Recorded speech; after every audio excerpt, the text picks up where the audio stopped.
International Day of Families. Okay, so welcome to this tele-meeting to discuss, to talk about the International Day of Families. This is being streamed live on YouTube. When this is all over, in about 12 hours, I will then edit the video, make some improvements probably, hopefully, and shorten it, cut out the rubbish like this bit here. Okay, so the first thing we're going to do is talk about the International Day of Families, which is this screen here. So I'm going to share a screen with you now. Share screen. So on. Okay, so the International Day of Families is a day selected by the United Nations, and it's organized by the Department for Economic and Social Affairs, which is part of the United Nations family, part of one of the agencies of the United Nations. Okay, this year the theme is Families in Development, Copenhagen and Beijing plus 25. So this is a strange title. This year is the 25th anniversary of the Copenhagen Declaration and the Beijing Platform for Action. So I guess it's worth having a look at what those things are. 25 years ago was 1995. So what I need to search is the Copenhagen Declaration 1995.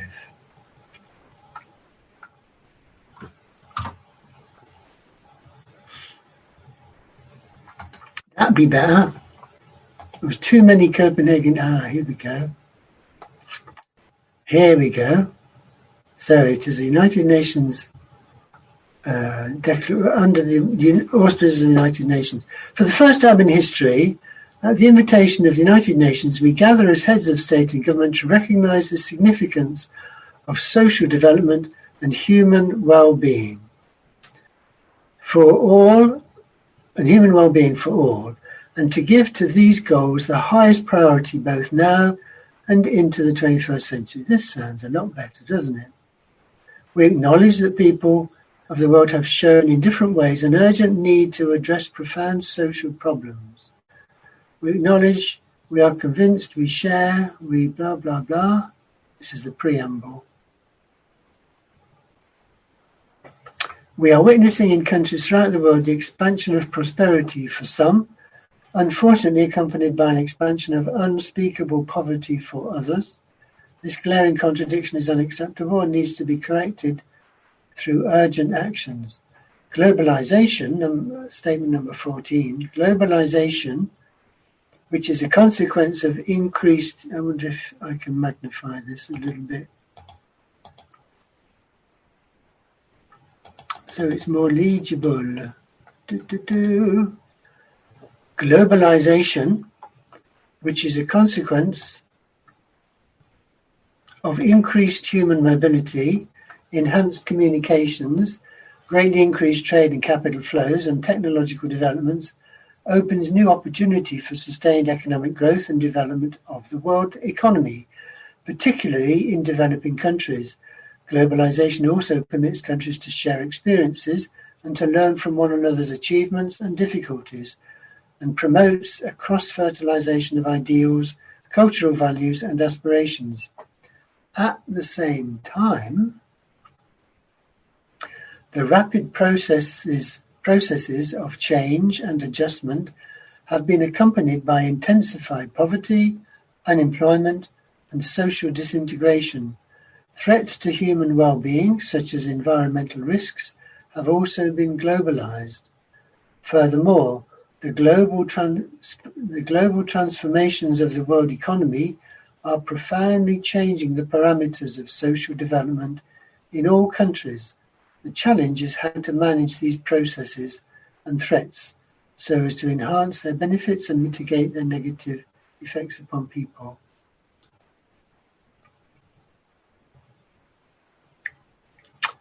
Number 16, we recognize that far too many people, particularly women and children, are vulnerable to stress and deprivation.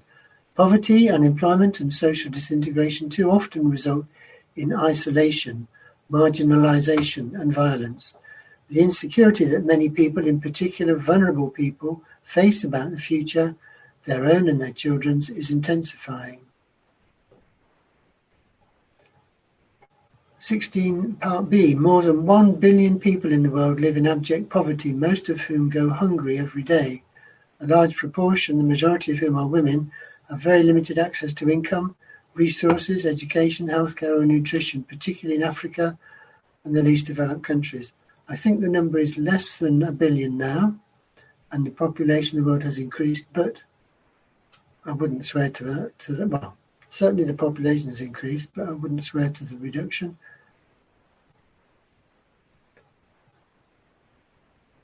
So, what do they say about families?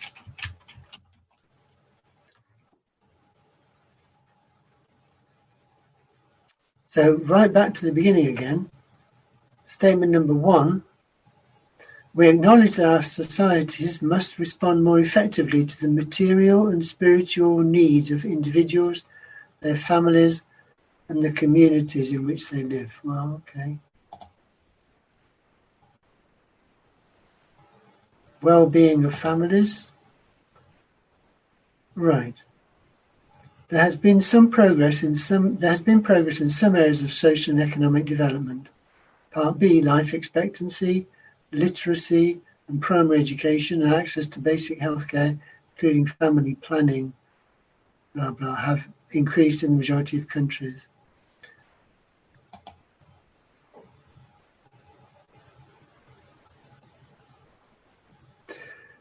Part 20, the goals and objectives of social development require continuous efforts to reduce and eliminate major sources of social distress and instability for the family and for society.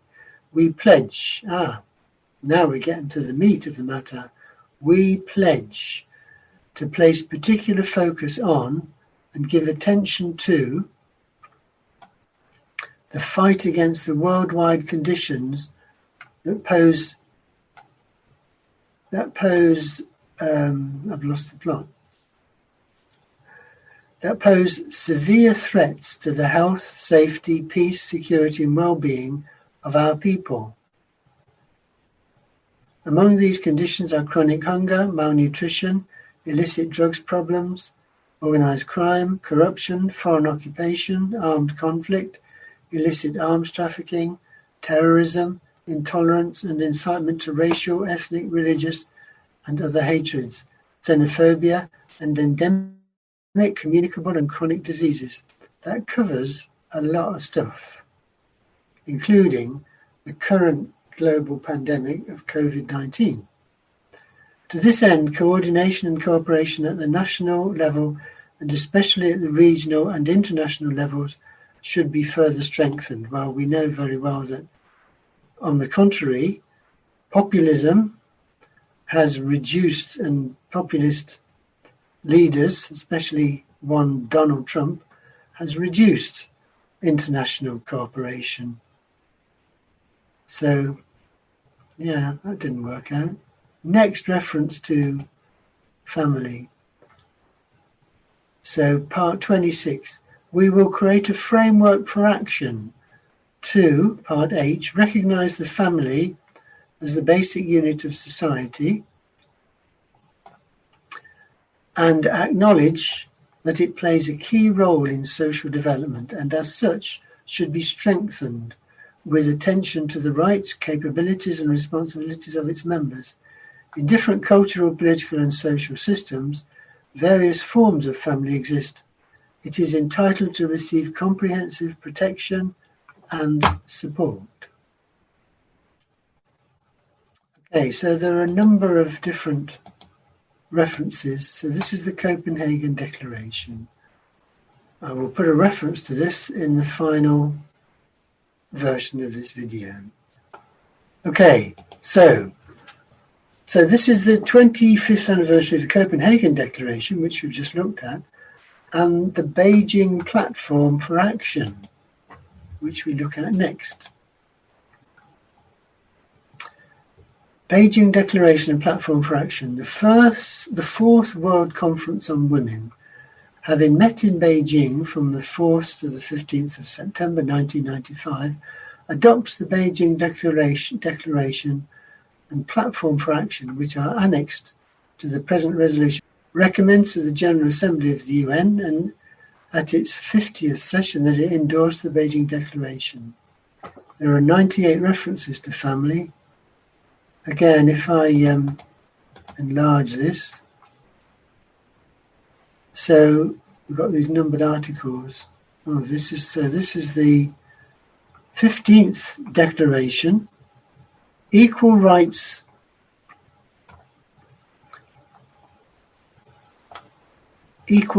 opportunities and access to resources, equal sharing of responsibilities for the family by men and women, and a harmonious partnership between them are critical to their well-being and that of their families, as well as to the consolidation of democracy. Well, yes. This is interesting. 1/4 of all households worldwide are headed by women, and many of the households are dependent on female income even where men are present. Female-maintained households are very often among the poorest because of wage discrimination, occupational segregation patterns in the labour market, and other gender-based barriers. Family disintegration, population movements between urban and rural areas within countries, international migration, war and internal displacements are factors contributing to the rise of female-headed households. Not easy to say. Women play a critical role in the family, yes. Right. But what are you going to do about it? This is what I'm looking for.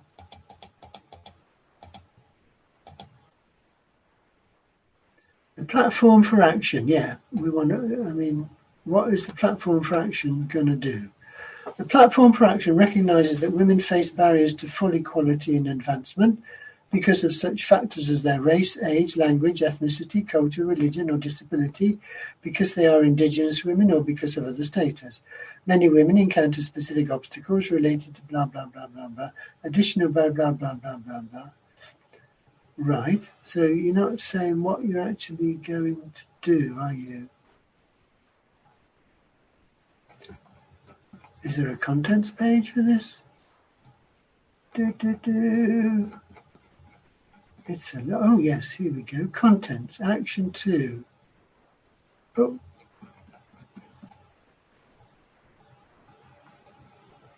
Annex 1, the declaration.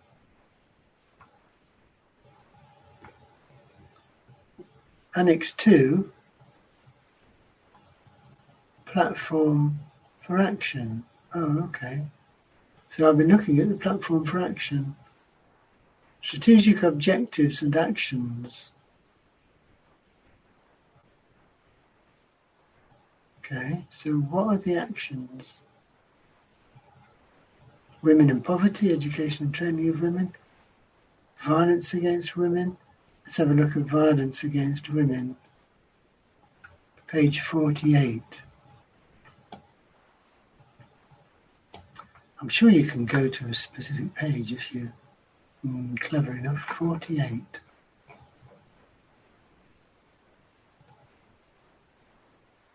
Violence against women is an obstacle to the achievement of the objectives. Right. So what are you going to do?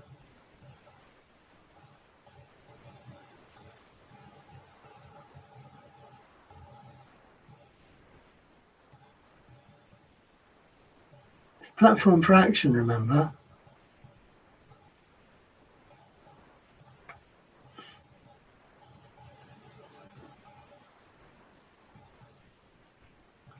Strategic objective D1, take integrated measures to prevent and eliminate violence against women.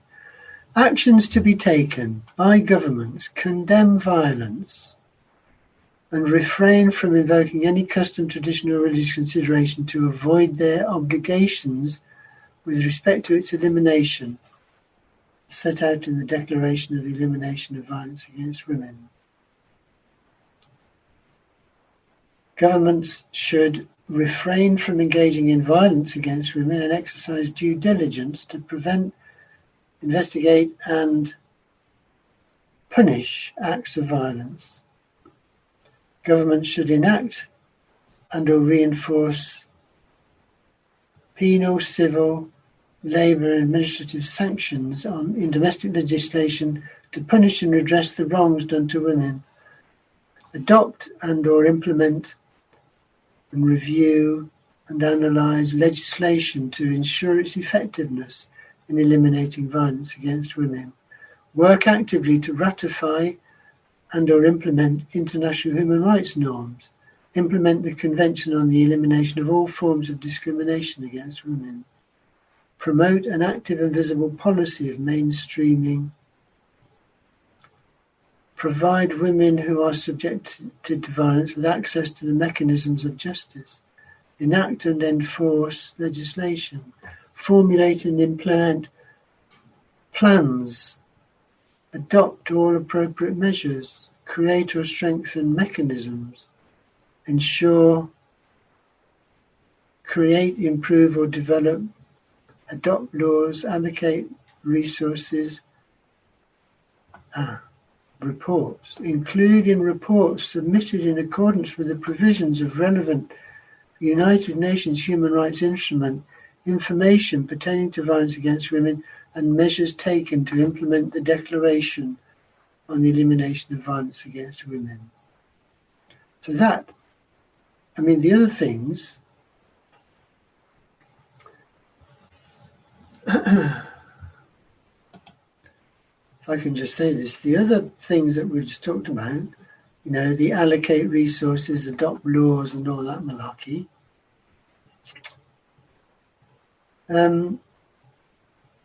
you know, that's what they should do, but if they don't do it, you know, what difference does it make?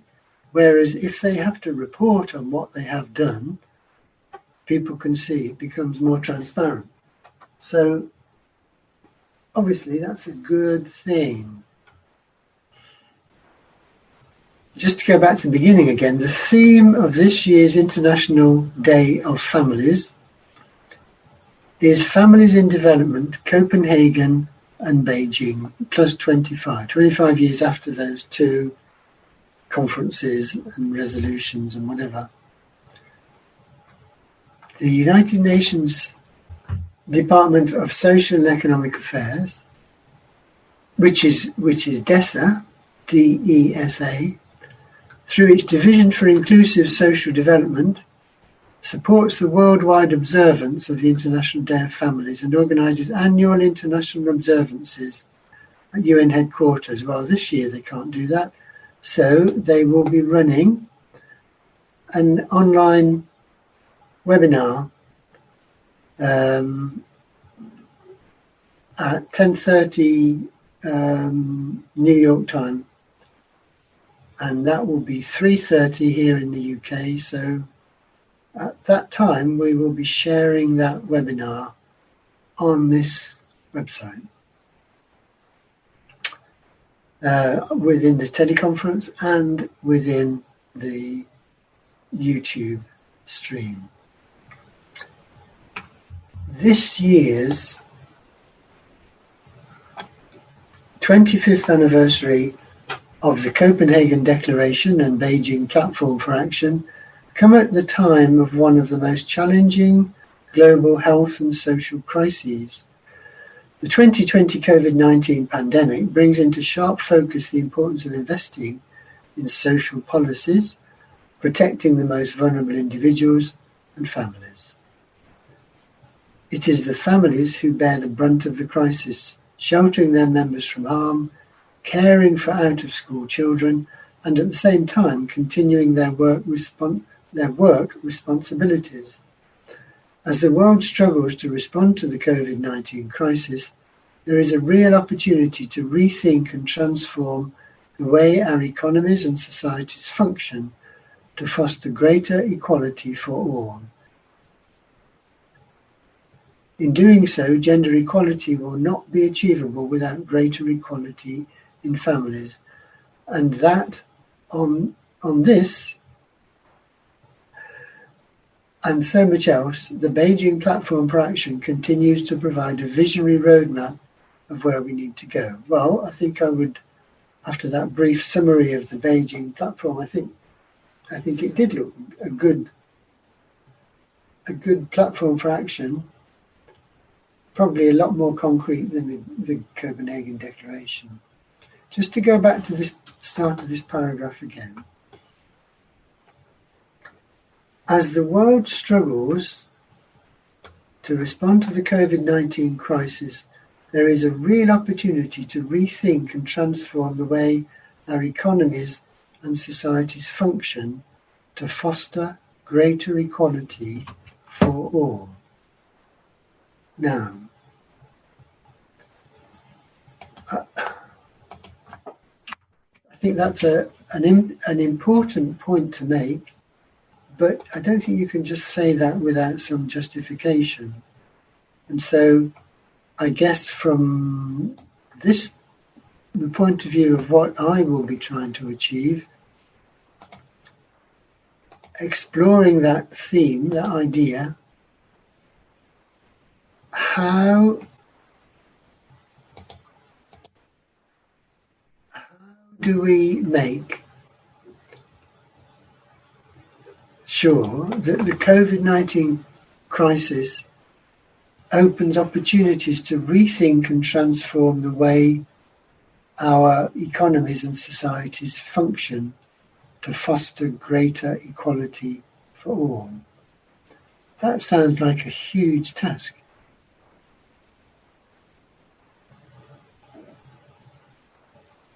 Rethink and transform the way our economies and societies function.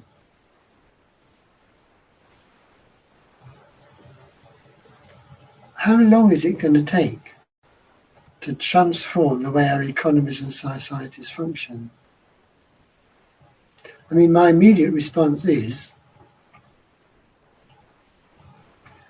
the thing that's going to drive the way our economies function might in part be COVID-19, but far more, it's climate change. Climate change, we have, in order to get around climate change, to stop burning fossil fuels, we have to transform the way our economies function. I'm not sure how COVID-19 is going to do that. It will encourage people to use teleconferencing, but how long will that last?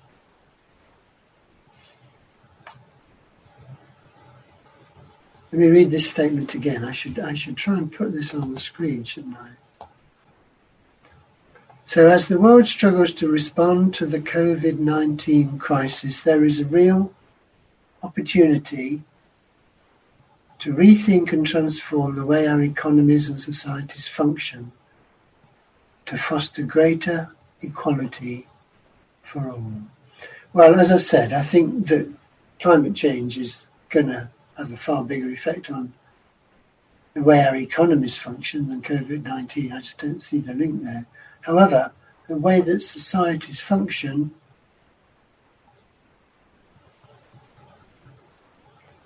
what's the connection between COVID-19 and the way that societies function?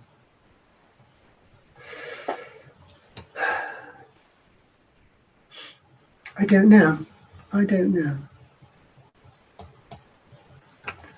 Okay, let me go back to this page.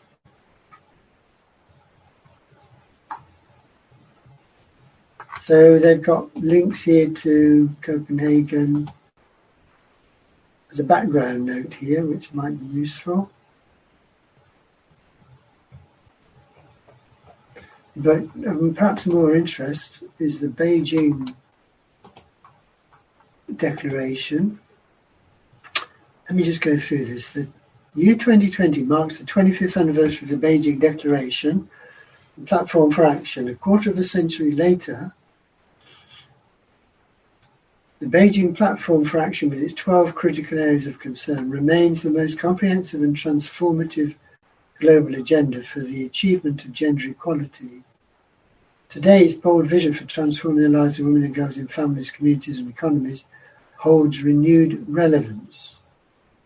Based on submissions from 167 countries, the Secretary-General's review and appraisal of the implementations of the Beijing Declaration and Platform for Action, a bit long-winded, isn't it? And the outcomes of the 23rd Special Session of the General Assembly is the most comprehensive assessment of progress to date. It found, that's not very good, is it? It found that there have been important gains since 1995. More girls are in school, maternal mortality has fallen significantly, women's representation in parliaments has more than doubled, but the report also finds that the gains have been insufficient, fragile and vulnerable to reversal. This threatens progress towards the 2030 agenda. I haven't mentioned the 2030 agenda because we haven't come across it yet, but it's one of the things that we'll come back to. This threatens progress towards the 2030 agenda, which clearly states that development will only be sustainable if its benefits accrue equally to both men and women. It goes on. 32 million girls are still not in school. Marginalised groups especially likely to be deprived of the chance for education. More than 300,000 women die in childbirth each year from preventable causes. In 2020, 3/4 of the world parliamentarians are still men. Violence against women is on the policy agenda in a way that was unthinkable in 1995, but the problem itself remains widespread and devastating in its impacts. The current COVID-19 crisis puts many of the gains that have been made into even greater doubt. Yeah, so on the one hand, you're saying it's presenting opportunities, and on the other hand, you're saying it's put things back, which I kind of follows what I said, that it ain't clear that it's going to be a basis for progress, is it? While policymakers and civil societies often target the economy and the political sphere to bring about change on development and gender issues, what happens in the private domestic sphere of families is equally important.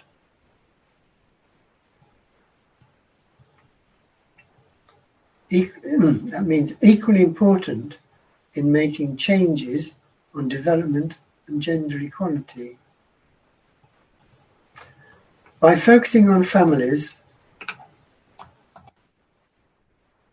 in its latest flagship report, Progress of the World's Women 2019 to 20, Families in a Changing World, UN Women, we haven't talked about UN Women yet so far, UN Women urges governments and decision makers to enact gender-responsive, family-friendly laws.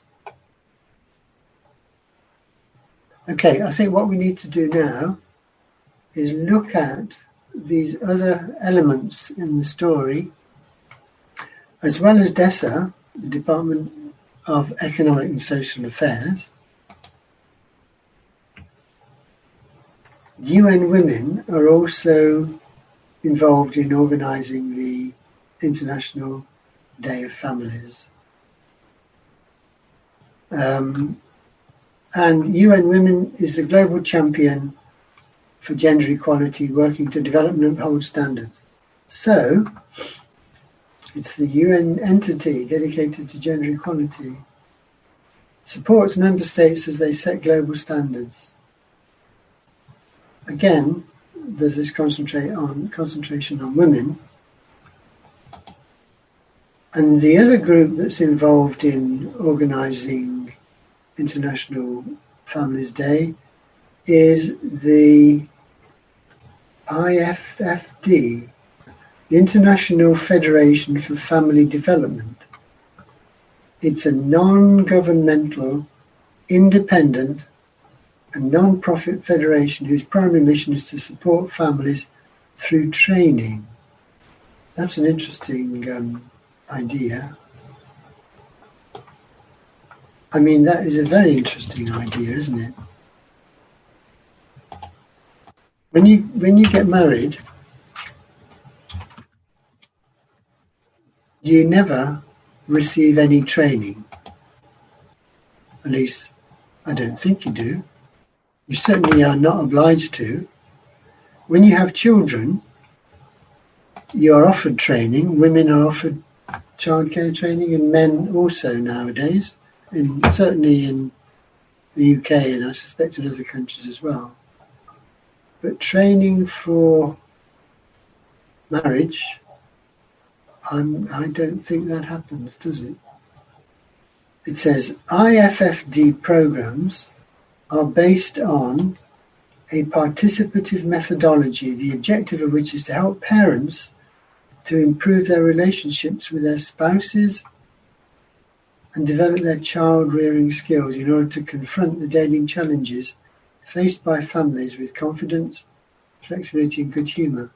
But what about families, what about a couple with no children? You're not offering, you don't consider that to be a family. By the sound of it, they don't. I mean, there are marriage guidance councils. We have one in the UK, and I guess there are others elsewhere that help relationships in trouble. But I'm not sure they offer training. So the question is,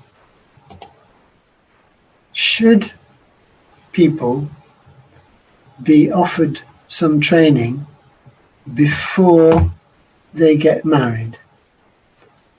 Let's see if I can find anything on that topic.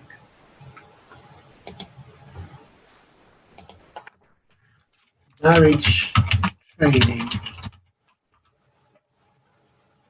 can't spell marriage. The marriage course.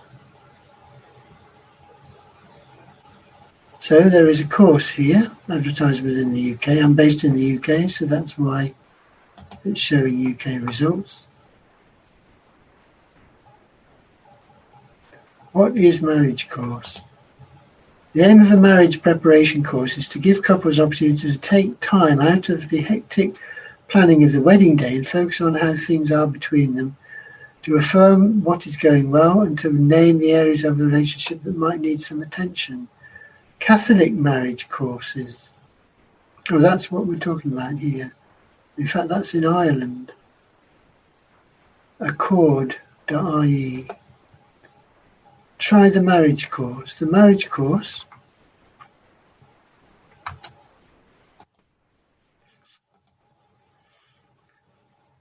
where's this based? Where are they based? Alpha International is a charity registered in England and Wales. Okay, what is the marriage course? The marriage course is a series of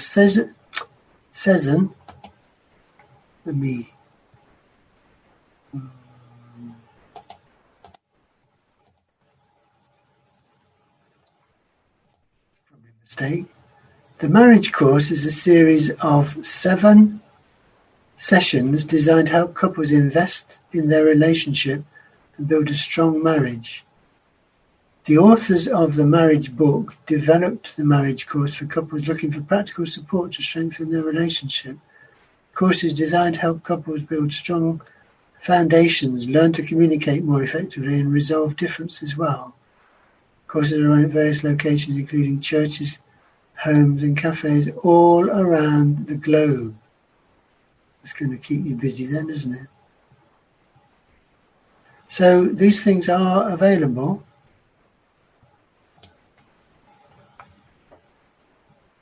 Not sure how many people take them up. But that's interesting. Okay. So what we're going to do now I've started thinking about marriage and training for marriage, I thought it might be worth looking at YouTube. So, looking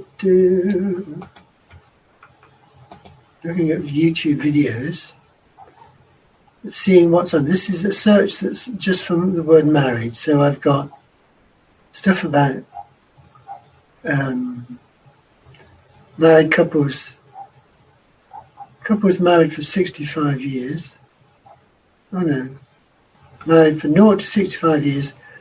What marriage advice do you wish you had gotten? I think that's American. As newlyweds. That might be interesting. What advice do you wish that you had gotten as newlyweds? I don't know yet. I think the one thing we're going to have to think about is, no, it's not always going to be this easy. You are not always right, but you are not always wrong. People show their love in different ways. Her love comes in a full culinary meal. That's amazing. Mine is a just because gift, so it's different, and you shouldn't compare or have expectations of, what that love looks like. A lot of people have said that marriage changes everything and that it's going to be a completely different life, but I didn't get that marriage, is the same except you're just more committed. Take a real honeymoon. Really try to get away right after the wedding and spend time with each other, because planning a wedding and then also doing the wedding is takes a lot out of you and sometimes out of the relationship, and to really refocus. Honestly, maybe one of the best pieces of advice that we got was actually from one of her best girlfriends who said she called us one day on the phone, and she had just got married, and she said, ask me how my married life is. And Layla goes, how's your married life? And she goes, same as the old life. You feel like it's this bad, it must be this huge change, and it's not. To hold each other accountable and make sure you keep the partnership as one. Don't buy. That's what I was going to say. Sorry, I just screamed. But I was going to say probably something to do with our registry. I would have liked for someone to have guided me in what we actually needed. Just like anything else, you have to prepare for the unexpected. You have to prepare for, life's vicissitudes. Life what?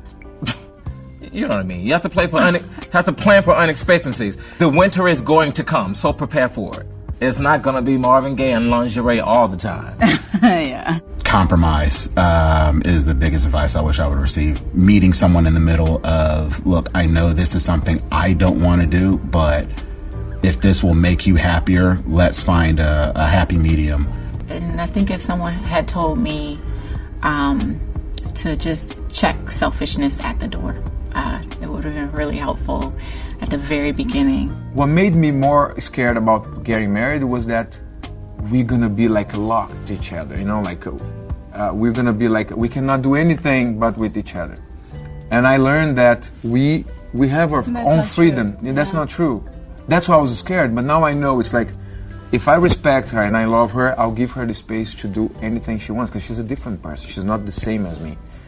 Just enjoy what you have right now more, because once the babies come, everything changes. And you don't go to movies on Sunday afternoon, and you don't sleep late. I don't think I've slept late in 14 years. And so just enjoy it and take it slow and just travel, spend some money. If you feel as though your spouse has done something that you disagree with that particular thing. Don't say you always do this. I think that causes resentment, and the fact that you're being characterized is insulting. Knowing that that our lives were going on before we met each other, and we didn't have to give up our pursuits of recreation and the arts or whatever we were interested in. No one's ever right, no one's ever wrong. It's just you're working things out and you're trying to figure it out together. I think if someone told us that when we were younger, I think that would have been a good advice for us. No matter how upset you are with each other, to just try to push through it, and if you can just get over that hump with being angry, then it does get easier. We weren't living together before marriage, so therefore we had to adjust to now sharing quite a bit and being a little more tolerant. So I think maybe if someone were to give me that kind of information, I think that would have been helpful somewhat, Yeah. To listen to one another, do whatever it takes to communicate your feelings and be heard. Well, I have a tendency to hold a lot of things in, and then I explode. I think letting loose of your emotions and thinking as it happens is more beneficial in marriage. I agree. Yeah.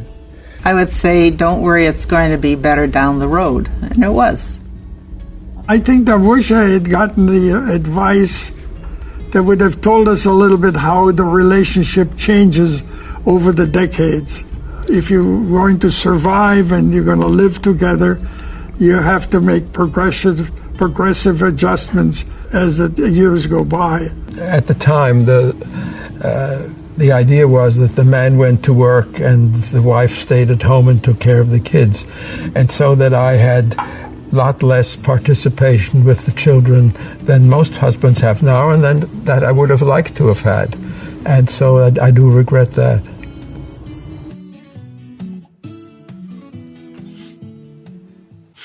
So that's one video.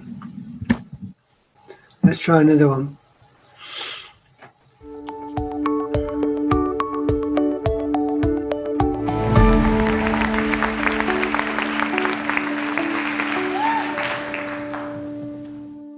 If you're trying to be a good person, if you want to be your best possible self, these are pretty tough times.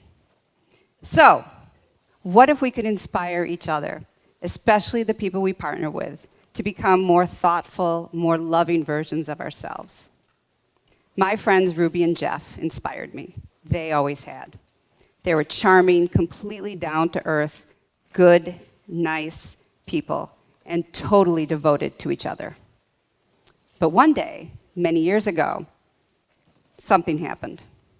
One day, Ruby wanted out.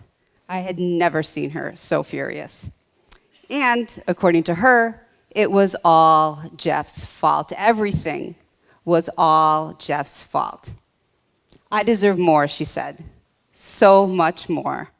And I thought, really? More from Jeff?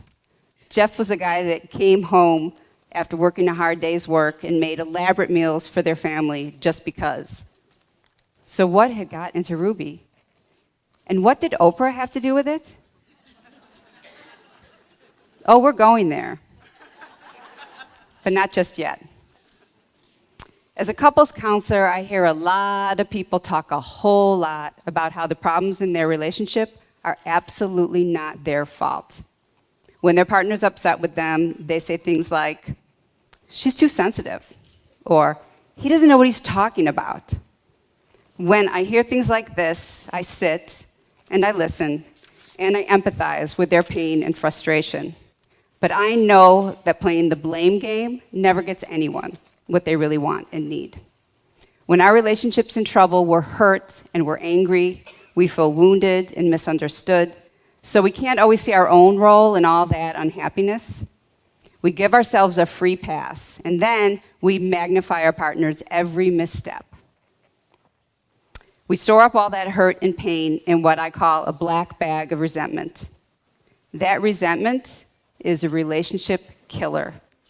The bigger the bag, the more we feel like a victim, and the angrier we get. Over time, we might still be a couple, but we're no longer a team.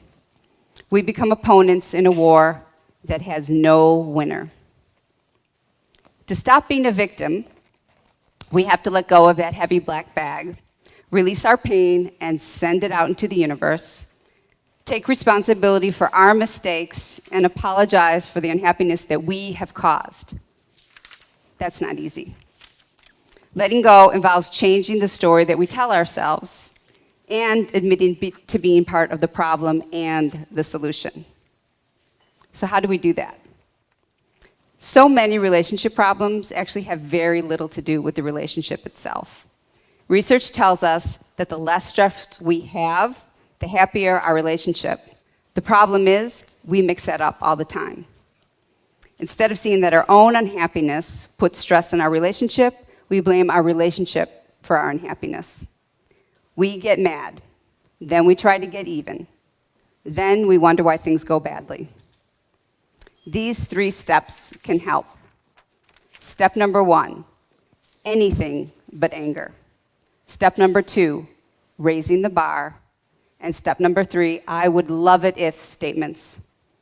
To remember step number 1, anything but anger, or ABA for short, think about the 70s band ABBA. You know, they do Dancing Queen. Because they have the same initials, ABA. Well, sort of. Plus, at least for me, it's hard to imagine being angry listening to ABBA. I mean, it's ABBA. Anger is also like the bodyguard of emotions. When we're angry, we protect ourselves from feeling hurt. That's because hurt is such a harder thing to feel than anger. Hurt makes us feel vulnerable. Being vulnerable makes us feel powerless.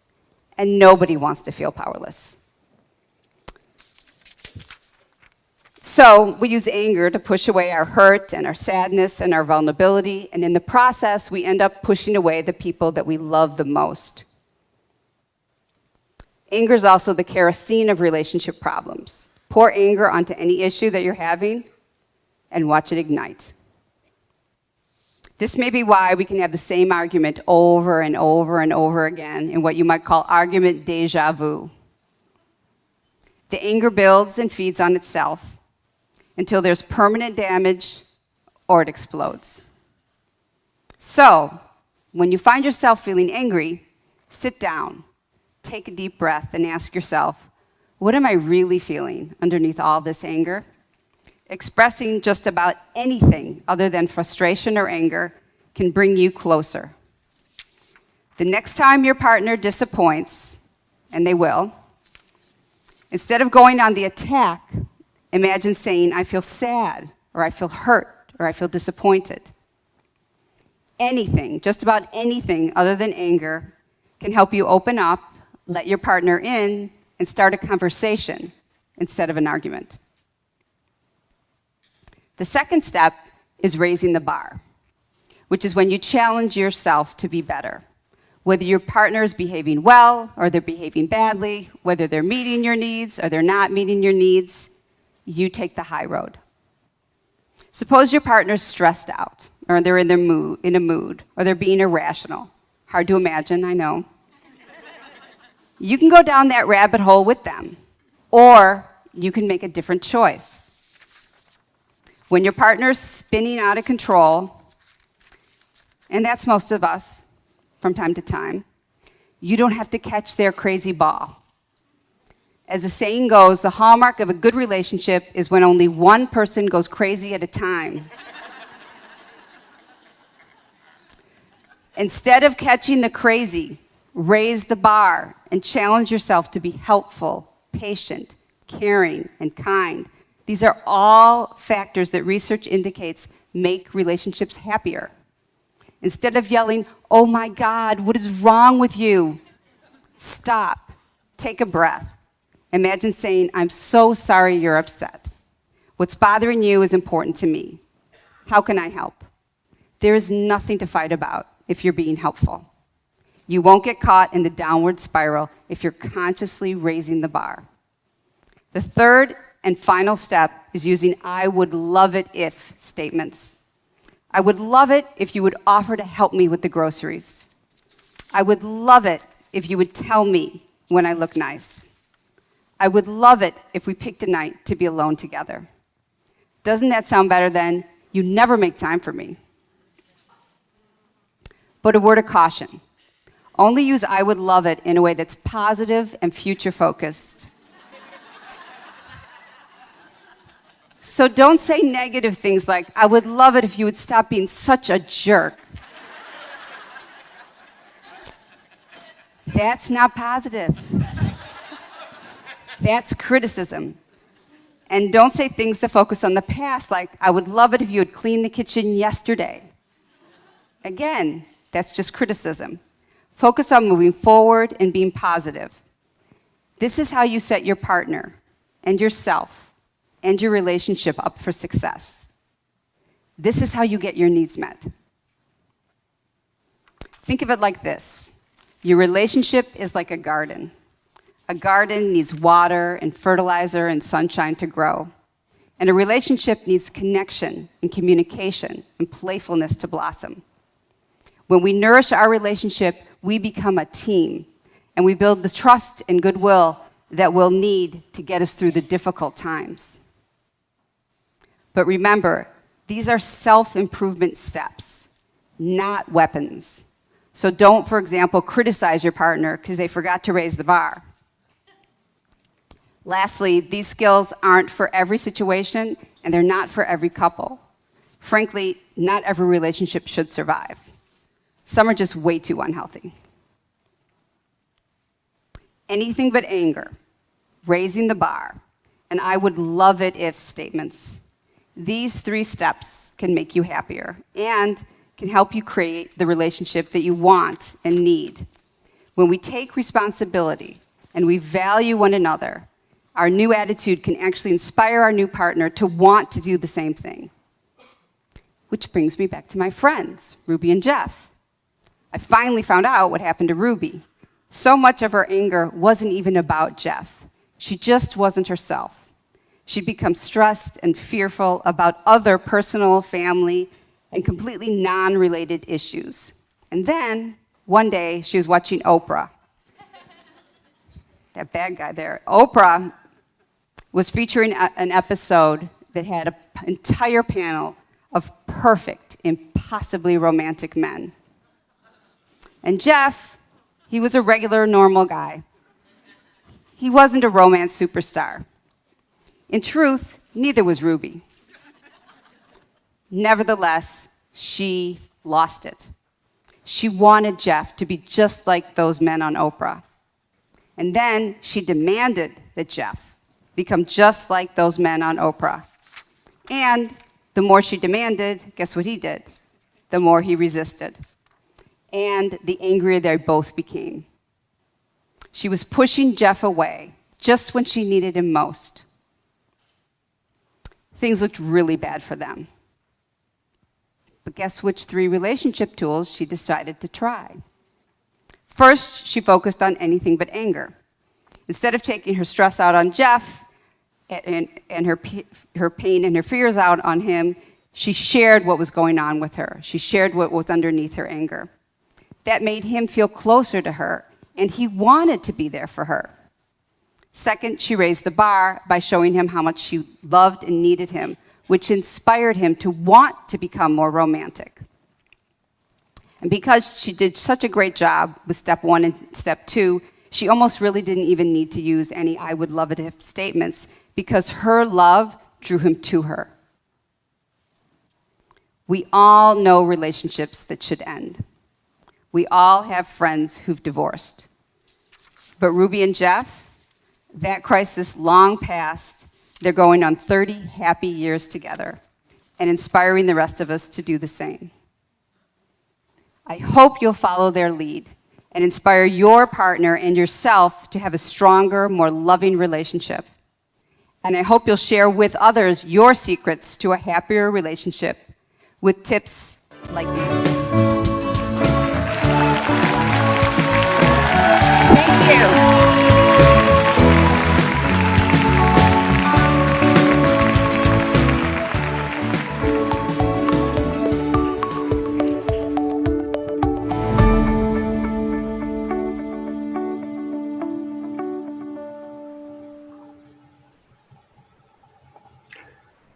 That sounds like good advice, huh? Easier said than done, maybe. I think that's maybe difficult to achieve. Obviously, the other thing about families is that they have children. That's probably the main point of forming families. So I thought it would be worth having a look at how people are advised on parenting. So there are lots of videos on YouTube about parenting. So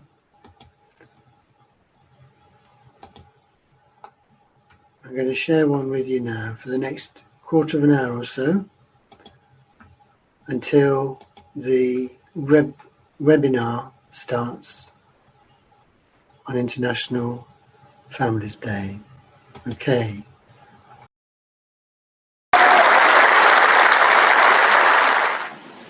A few years ago, a student came up to me after the second day of my class on parenting and child development. She hesitated for a second, and then she confessed, "I'm really interested in this material, but I was hoping your class would help me to become a better parent if I have kids someday." She was disappointed. We were going to talk about how parents do not have control in shaping who their children become. She jumped to the conclusion that my class wouldn't help her. I was caught off guard. Would confronting the science of parenting and child development not be relevant to being a good parent? I hope that my class changed her mind. Parents want what's best for their children. Young and old parents, rich and poor, married and divorced. And parenting books promise to show how to achieve the best outcomes, to address the difficult decisions that parents face every day, and in the process, to reveal why each of us turned out the way we did. The problem is that parenting books send conflicting messages. Tiger parenting or free-range parenting? Parent like the Dutch to raise the happiest kids in the world, or like the Germans to raise self-reliant children? The one consistent message is that if your child isn't succeeding, you're doing something wrong. There's good news though. The science supports a totally different message that is ultimately empowering. Trying to predict how a child will turn out based on choices made by the parents is like trying to predict a hurricane from the flap of a butterfly's wings. Do you know the butterfly? The proverbial one that flaps its wings in China, perturbing the atmosphere just enough to shift wind currents that make their way to the skies over tropical white beaches, intensifying the water evaporating from the ocean in a spiral of wind, and fueling a hurricane in the Caribbean 6 weeks after that flutter of wings. If you are a parent, you are the butterfly, flapping your wings. Your child is the hurricane, a breathtaking force of nature. You will shape the person your child becomes like the butterfly shapes the hurricane, in complex, seemingly unpredictable, but powerful ways. The hurricane wouldn't exist without the butterfly. Wait, you might ask, what about all the successful parents with successful children, or the struggling parents with struggling children? They might seem to show the simple power of parenting. But children can be shaped by many forces that are often intertwined, like successful parents, successful genes, successful peers, and a culture of success that they grow up in. This can make it hard to know which forces influence who children become. Okay, you might think, yes, it's hard to pull apart all these possible forces, but we can make pretty good guesses about the importance of parents. Perhaps. Well, how many of you know how a bicycle works? Right, you've seen people riding bikes, maybe you've ridden one yourself, or even tried to teach someone else how to do it. Just like parenting. You've seen people doing it, maybe you've done it yourself, or even tried to teach someone else how to do it.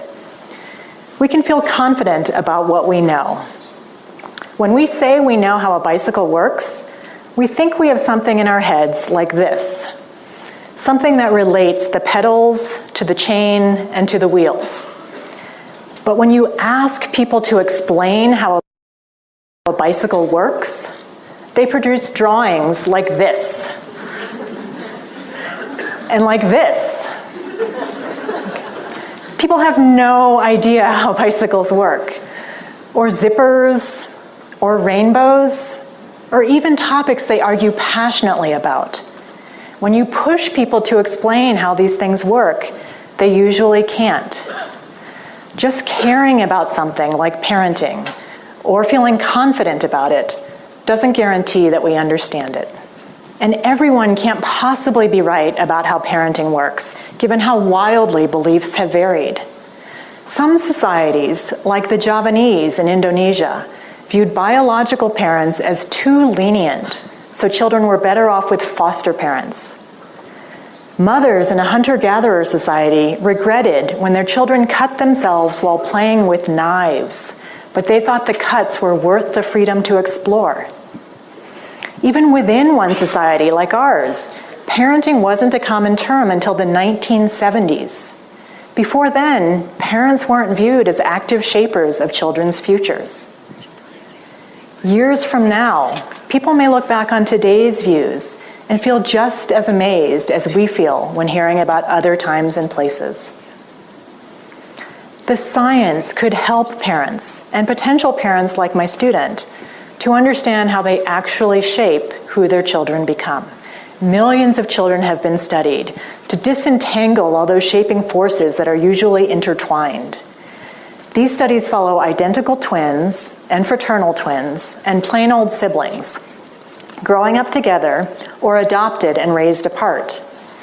And it turns out that growing up in the same home does not make children noticeably more alike in how successful they are, or how happy or self-reliant, and so on. Imagine if you had been taken from birth and raised next door by the family to the left, and your brother or sister had been raised next door by the family to the right. By and large, that would have made you no more similar or different than growing up together under the same roof. On the one hand, these findings seem unbelievable. Think about all the ways that parents differ from home to home, and how often they argue, and whether they helicopter, and how much they shower their children with love. You would think that would matter, enough to make children growing up in the same home more alike than if they had been raised apart. But it doesn't. In 2015, a meta-analysis, a study of studies, found this pattern across thousands of studies following over 14 million twin pairs across 39 countries. They measured over 17,000 outcomes, and the researchers concluded that every single one of those outcomes is heritable, so genes influence who children become. But genes didn't explain everything. The environment mattered too, just something in the environment that didn't shape children growing up in the same home to be more alike. Some people have looked at these findings and concluded that parenting doesn't matter, that you would have become the same person you are today, regardless of who raised you. On the other hand, and really I should say on the other hands, because there are many caveats to that story, but I'll focus on one.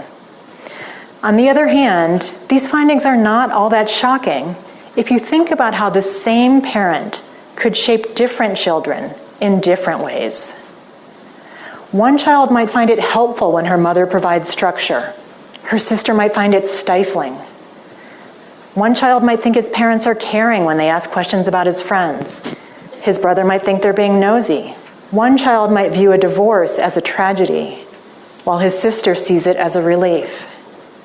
Same event, different experience. My husband and I experienced this concept 20 years ago when we were 30,000 feet over the Atlantic, flying from Chicago to Stockholm to work on a research project. The flight attendants were clearing the dinner trays. People were getting ready to sleep. We hit a patch of bumpy air, and a bunch of teenagers whooped in excitement.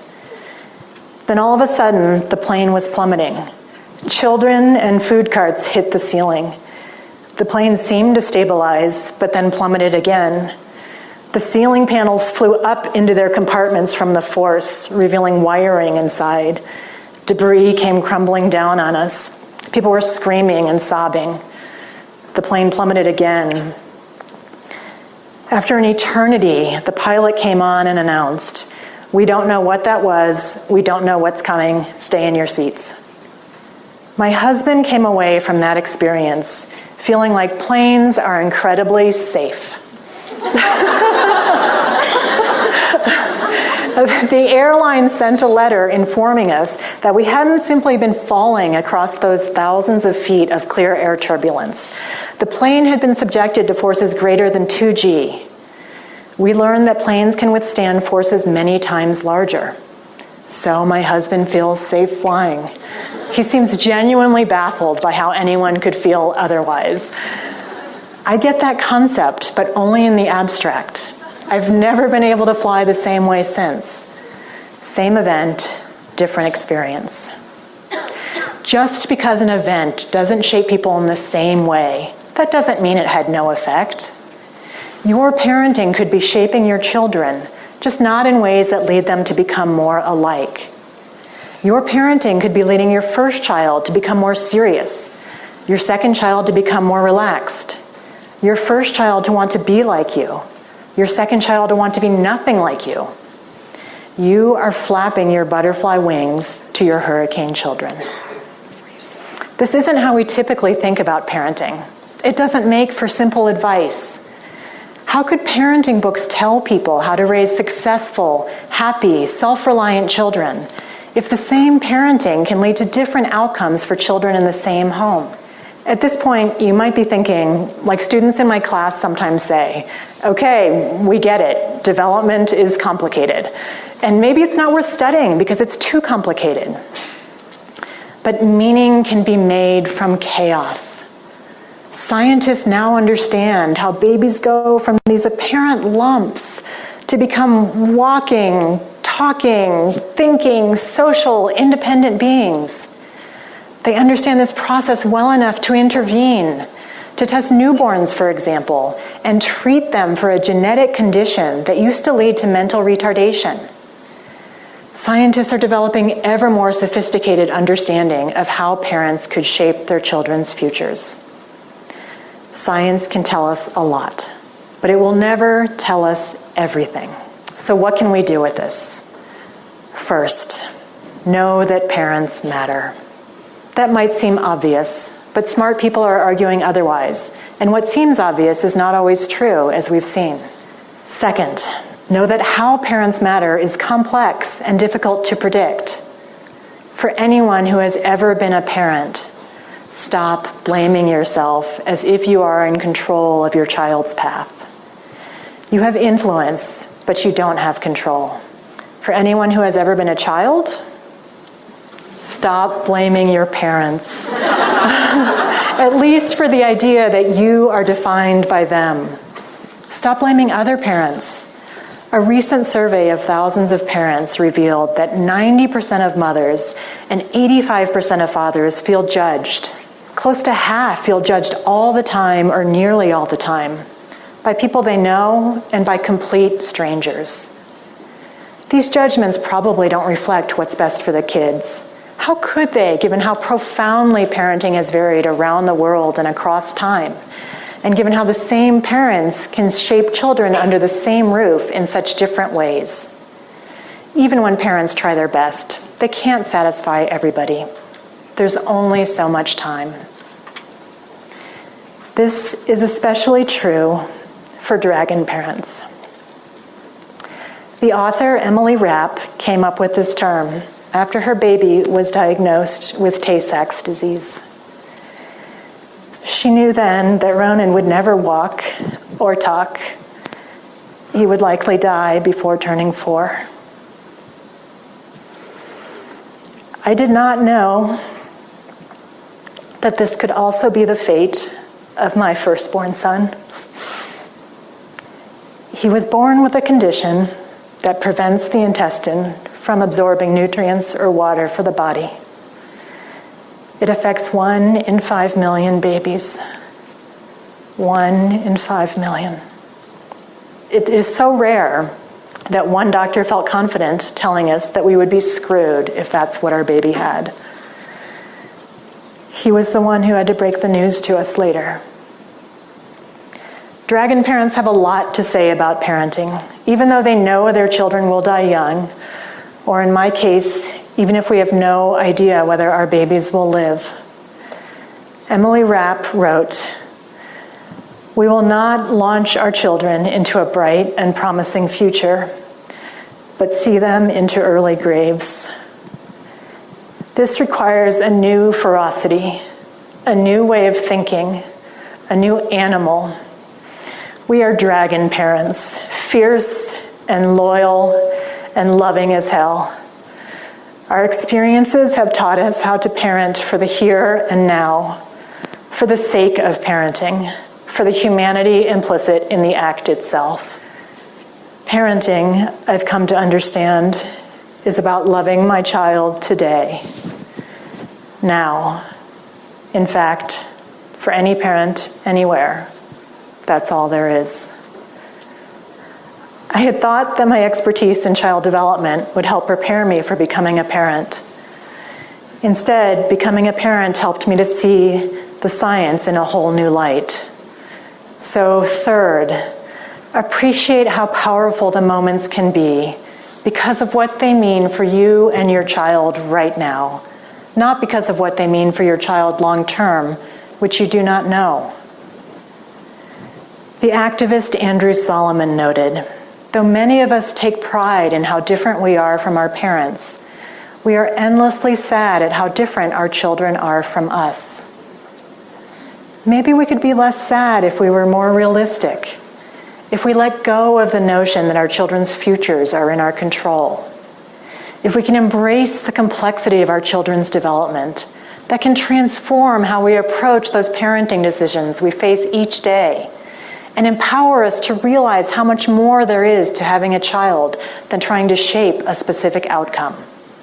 So much more, which I appreciate every day in moments with my firstborn son, who is thriving, and with his younger brother, and the unique paths they are taking. We are not screwed.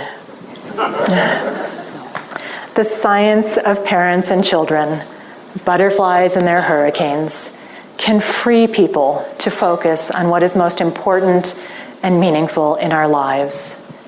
This can make the experience of being a parent and the experience of having been a child more realistic and satisfying for everyone involved.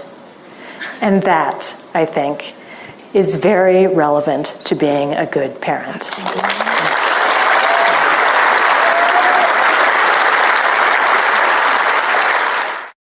Okay, so that was one of many videos giving advice about parenting. And the next thing we're going to see is an online webinar organised by the United Nations Department of Economic and Social Affairs and UN Women.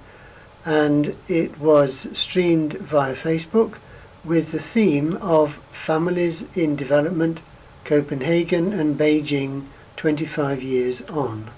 Welcome to our webinar and happy International Day of Families to all of you and all of your families.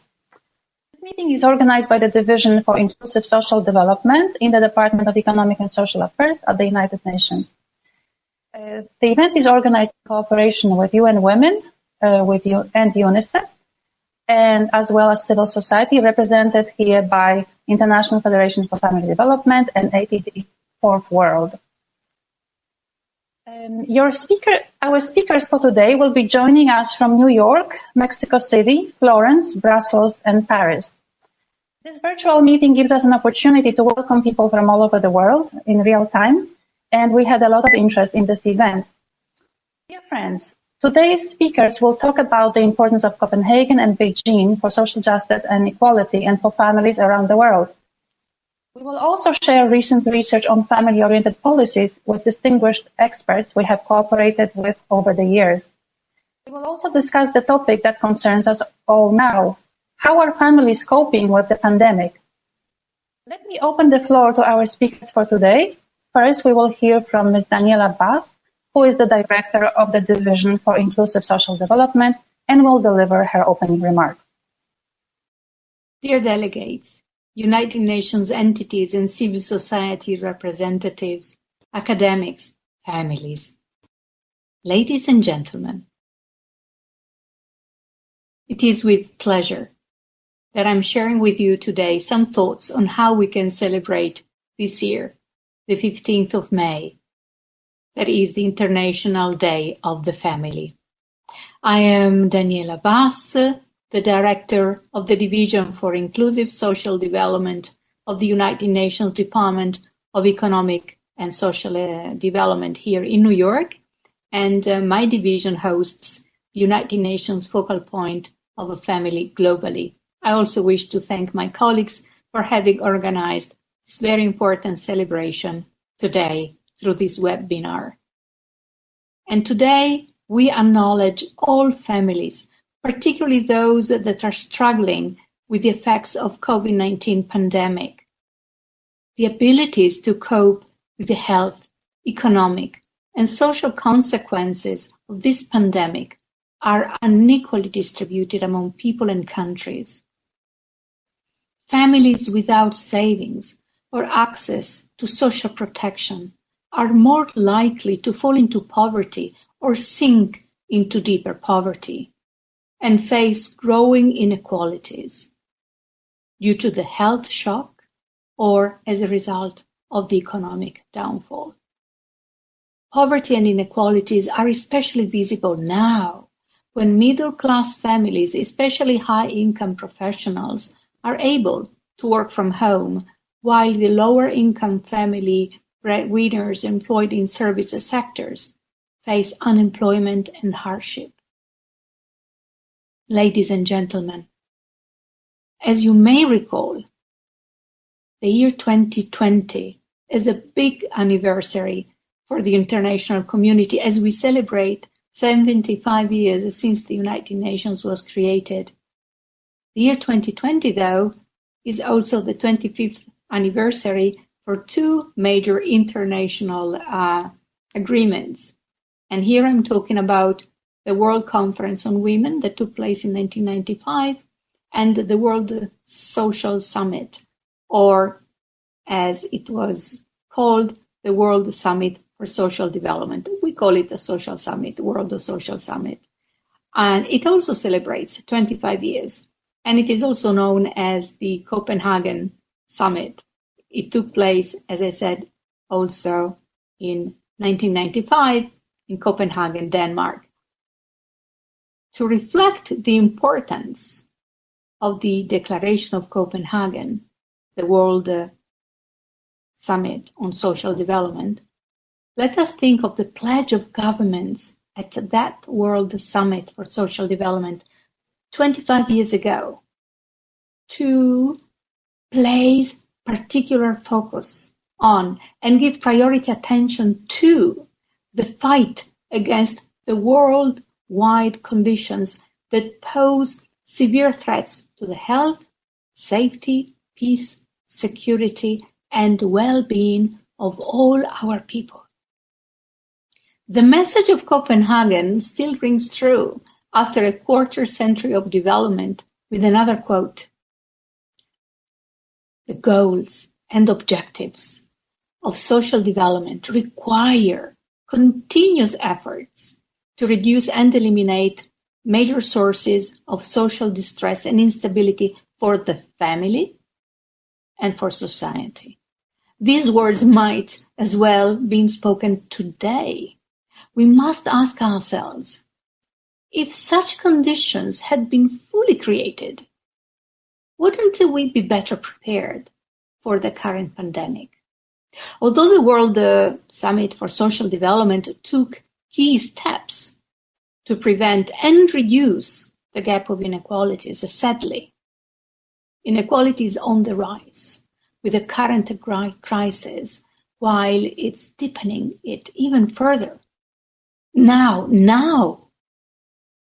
it is the time to remind ourselves of the consensus reached at the Copenhagen Summit, to put the needs of people at the center of development at the center of international cooperation as a major priority of contemporary international relations.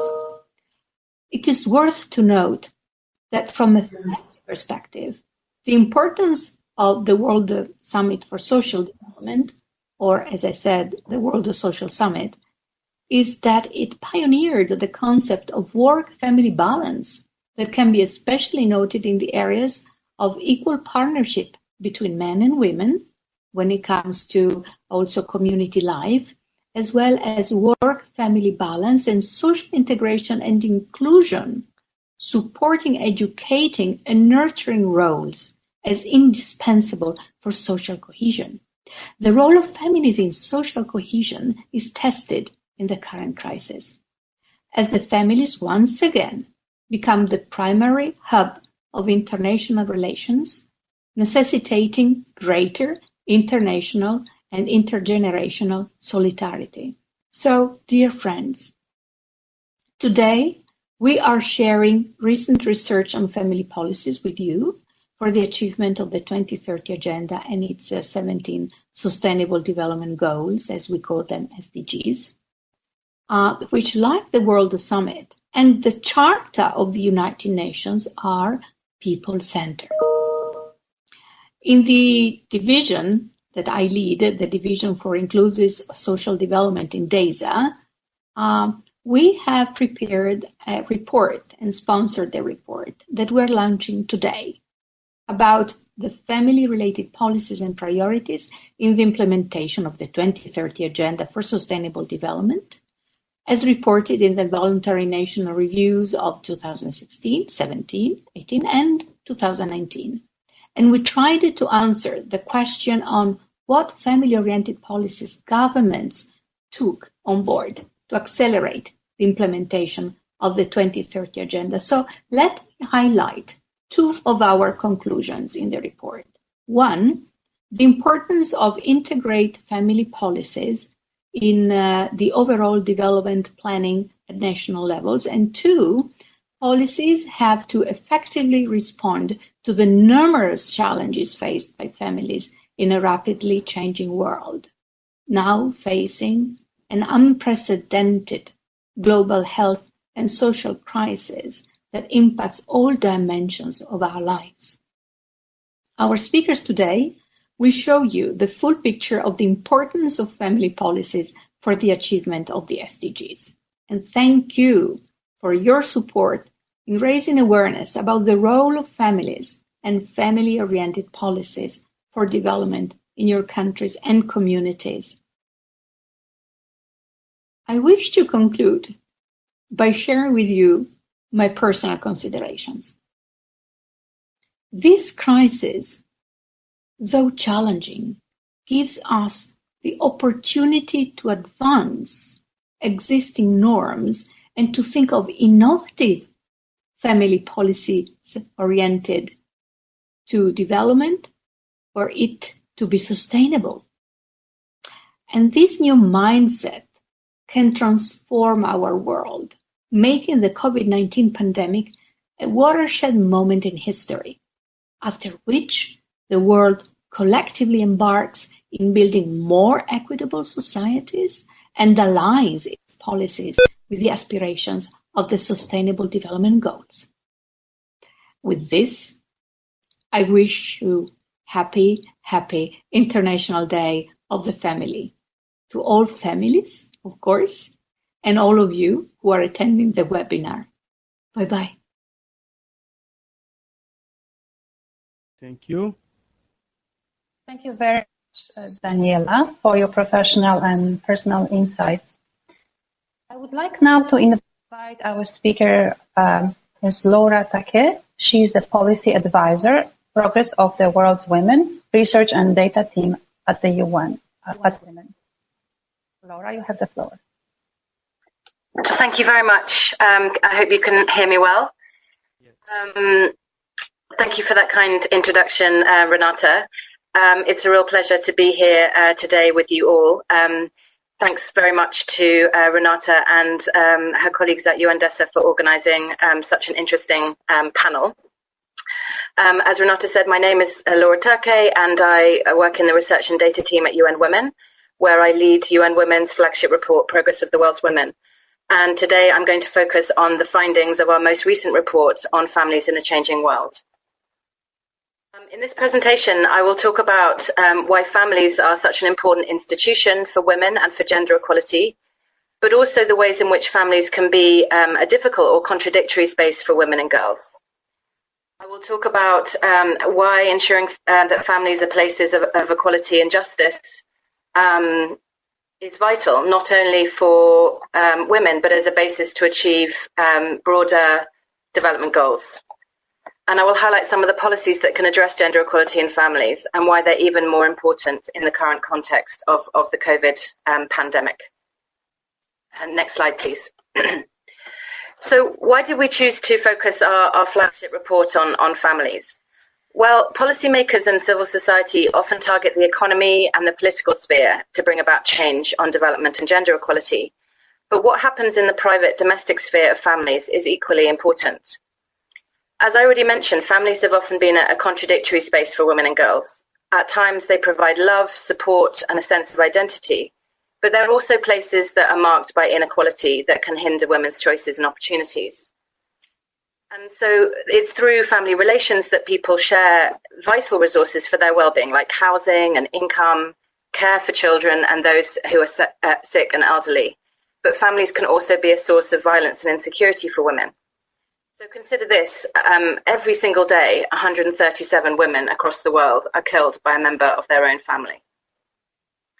Historically, individual rights have been granted to men as heads of families, and with it, considerable power and control over the labour and lives of women and children, while responsibility for care and nurturance of family members has been assigned to women.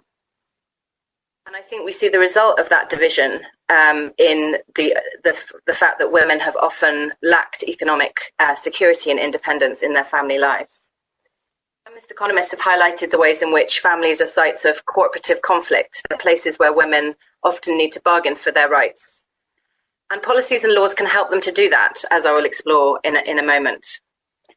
But in addition, states have an obligation to uphold women's rights in families. In international law, particularly in the Convention on the Elimination of All Forms of Discrimination Against Women, the protection of the family is intrinsically linked to the principle of equality and non-discrimination, particularly with regards to marriage. And that means that all laws, policies and practices regarding the family should not discriminate against individual family members or against any form of family. The next slide, please.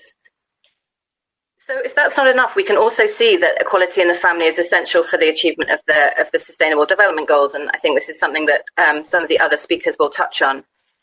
But to achieve SDG 5 on gender equality and women's empowerment, we need to focus on the elimination of violence and an end to harmful practices, which often happen in the context of families, to ensuring women's access to economic resources, and to ensuring that responsibility for unpaid care and domestic work are shared more equally.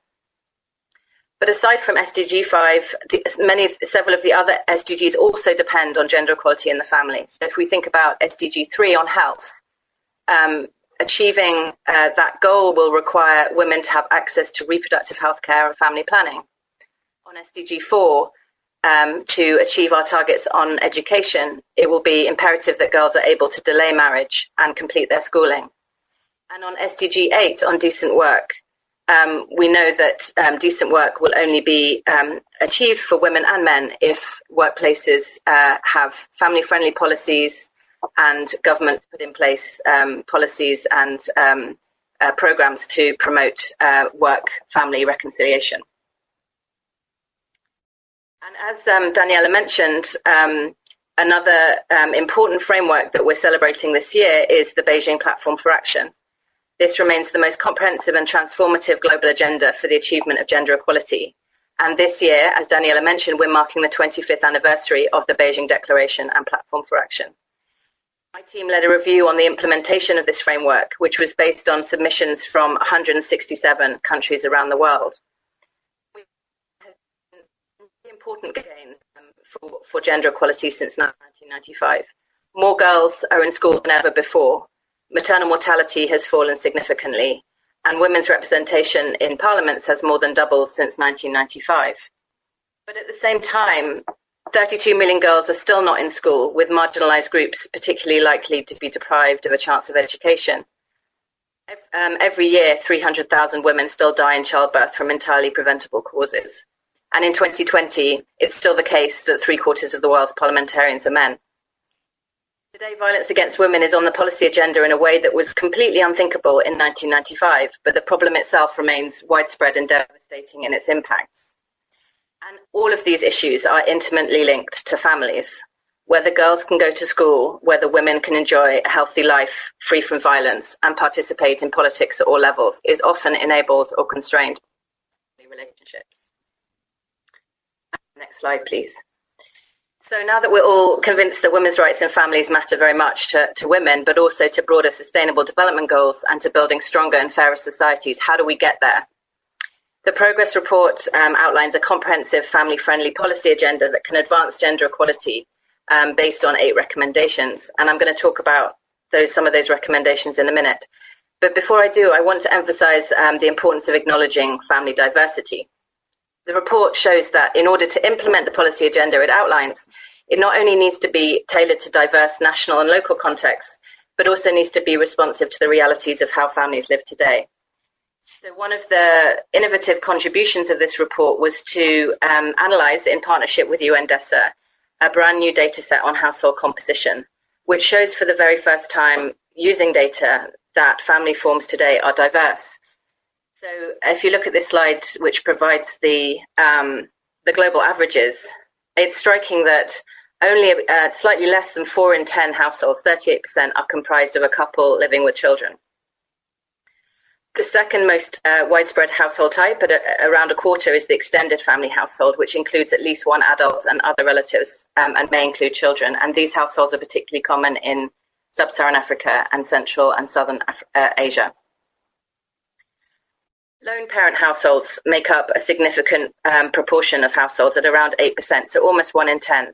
And the vast majority of these are led by women, over 80%, and they often juggle paid work, child rearing, and care of other dependents. Lone mother households are the most common in Latin America, the Caribbean. Other kinds of diversity also exist. So rates of marriage in some regions are declining sharply as couples decide to cohabit instead or before marriage. And an increasing number of countries are also recognizing same relationships and according to those families too. Policies are often based on an assumption of a certain family form, a couple with young children. But the reality is that there's many other family forms and that these need to be recognized and supported too, if family policies are to be effective. Next slide, please. So with that in mind, this slide presents 8 of the main recommendations from the Progress Report. And I think these recommendations are clustered into kind of three groups or 3 outcomes that we really want to achieve. So the first is about ensuring that women and girls can exercise choice and voice in their lives. And here we have recommendations around family laws, the need to recognize the diversity of relationship forms, but also to ensure that women can choose whether they get married, when they get married, who they get married to, and also provide the possibility of divorce if needed. We know that in many countries in the world, women don't have the same rights to initiate divorce as men.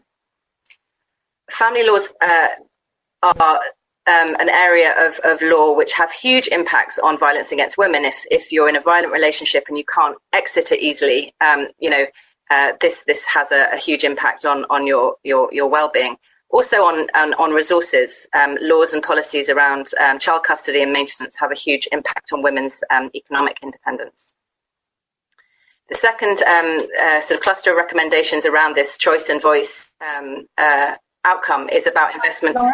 Yes. 1 second. I think we need the next slide because this is the slide. Yeah. Oh, I'm sorry. Thank you. Are we good? Yes, thank you.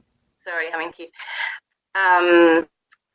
So investments in public services are also critical, especially around education and reproductive healthcare, so that women's and girls' life chances are expanded and they can make informed choices about sex and childbearing.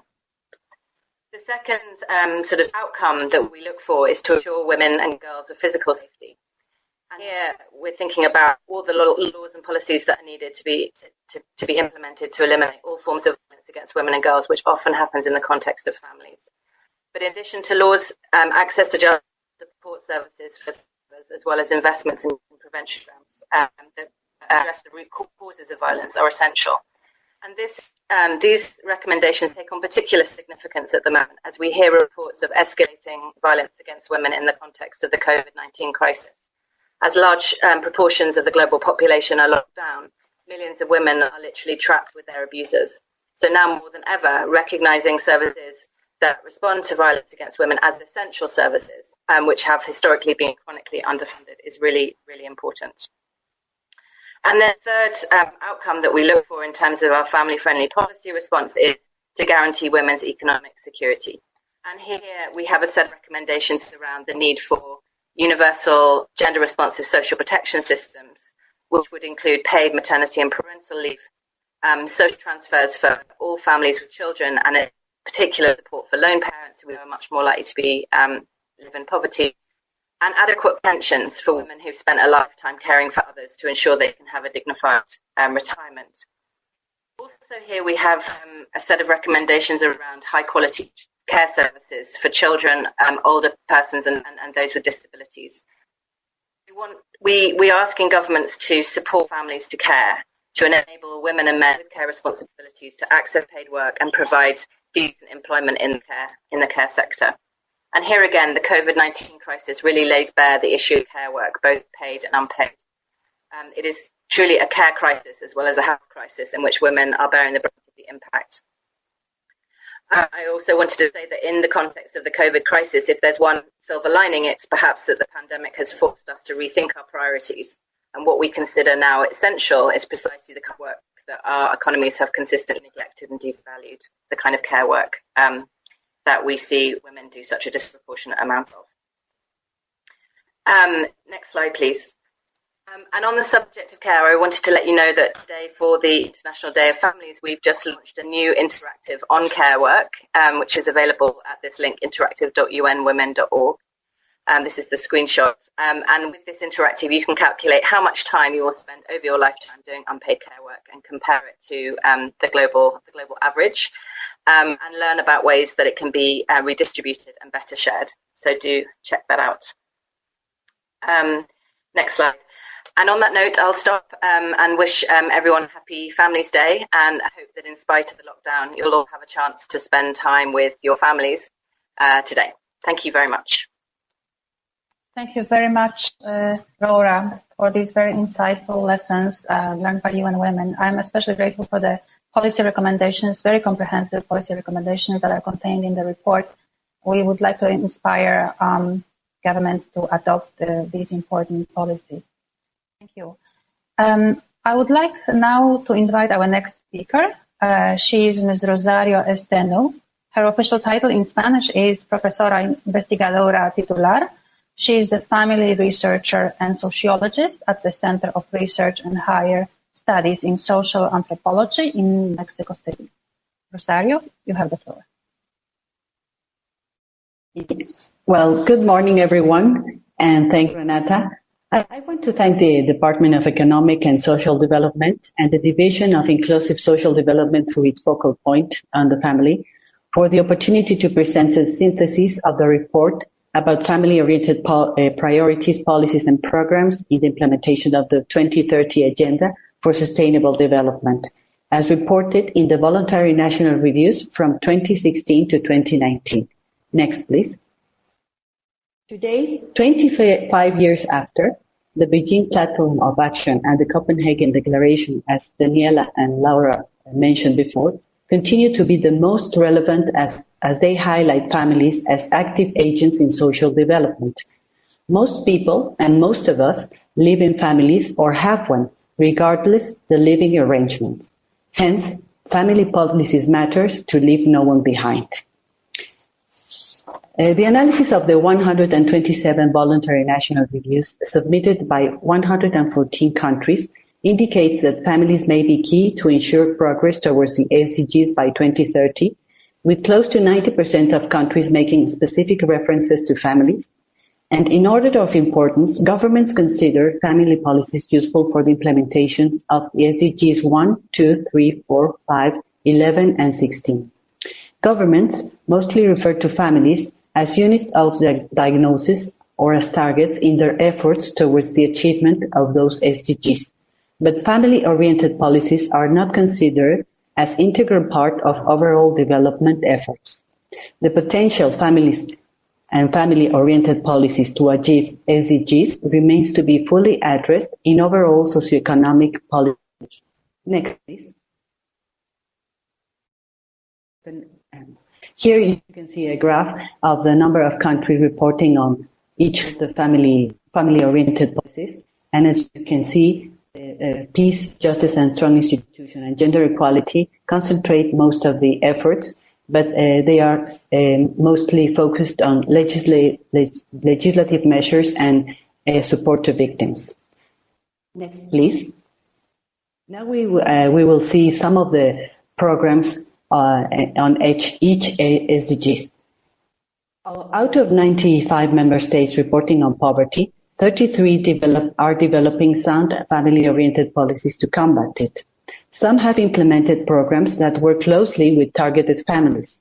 Others work with families as co-managers of programs, and some involve parents in planning to overcome their precarious socioeconomic conditions or address their specific needs. Families are regarded as active agents in the development and are well supported in countries that have a robust institutional welfare system. In others, the institutional context is more challenging and assistance to low-income families provided on an ad hoc basis. Next one, please. Here we observe two main types of family policies. The first one refers to family farming. Some member states with a well-developed welfare system have promoted family farming as a tool to reinforce big chains of production, commercialization, consumption of food, to boost agriculture while integrating vulnerable families. Others, facing major challenges as a result of hunger and food insecurity, primarily implemented to support vulnerable families. Few member states have developed educational and health efforts aimed at changing parental behavior to improve children's nutrition. Next, please. Although substantial progress is reported, several member states address maternal and neonatal and infant mortality rates and ratios primarily through a medical and clinical lens, which has been acknowledged as necessary but insufficient to achieve SDG 3 targets. Adolescent pregnancy and the use of contraceptive methods are either underreported or are a cause of concern. Due to prevalent gender-biased values, most countries fall behind in developing policies in these areas. Next, please. Regarding quality of education, early childhood education is offered in several countries, but only 11 have implemented programs to empower parents as collaborative agents in improving the quality of education. They aim at developing parenting skills and engaging parents in school plans to enhance children's proficiency and competence. Some member states have extended this to primary education. Few member states have introduced the development of values and soft skills, promoting ethical stands based on civic culture and human rights, but families as intergenerational agents are not involved in reinforcing them. Next. Here we can observe the areas to improve quality of education where countries have family programs. 9 countries have new programs and have introduced new values and soft skills. 7 have empowered and engaged parents in early childhood education, and only 3 have engaged parents in school plans. Next. Gender equality remains a widespread and central concern, as Laura pointed out. All reporting governments have or are in the process of incorporating gender equality issues at the legislative level. These measures represent most of the efforts undertaken, and several member states have acknowledged their limited reach to reduce gender inequality due to the deep sociocultural barriers grounded in prevailing traditional gender values. The most effective family-oriented policies are within the field of family-work balance. Next, please. 12 member states provide different coordinated and comprehensive parental leave schemes to promote a better shared responsibility and conciliation between family and work. Some also provide flexible work, public or private childcare facilities, or shared parental or family relatives leave to alleviate women's work burden and promote their empowerment. Next, please. 24 member states reported progress with respect to inclusive and accessible green and open public areas. However, only 3 involve families through legislations or programs in feeding policy making, planning and management of local areas, such as residents deciding where new homes, green spaces and other facilities should go and how they should look and feel. Next. Although the information is insufficient, violence against children and women are reported as serious challenges by several countries. Strategies to combat it have been focused mainly on victim support and legislative measures. However, comprehensive family-oriented policies are either lacking or fragile. Parental violence against children is often reported as a result of domestic violence rather than harsh parenting practices. Hence, only Australia, Germany and Norway have implemented positive parenting programs aimed at reducing it. Member states acknowledge that sexual violence against women by age 18 is an issue of concern. It is exerted primarily by intimate partners, and similarly, it is primarily noted as an issue of domestic rather than gender-based violence. Therefore, the implementation of policies and programs aimed at empowering women and building equal, close and positive partner relationships is hindered. Next one. Here we can observe the different areas where the family policies are concentrated, and in human trafficking, sexual violence, but are mostly legislative measures, in domestic violence against children, and in the criminal justice system, and violence against children, sexual violence, school and labor. And only 3 countries report programs against violence, to combat violence to children by caregivers. Next. The key recommendations are to accelerate progress towards SDGs, families-oriented policies should be integrated into overall socioeconomic policy making. Multidimensional perspectives in policy design, including the role of families, must be reinforced. Health policies must work at the sociocultural level and in coordination with medical programs to extend the reach of family-oriented policies. It is necessary to go beyond legislative measures and address sociocultural barriers to tackle violence against women and children, adolescent pregnancy, child and early marriage, and other relevant issues.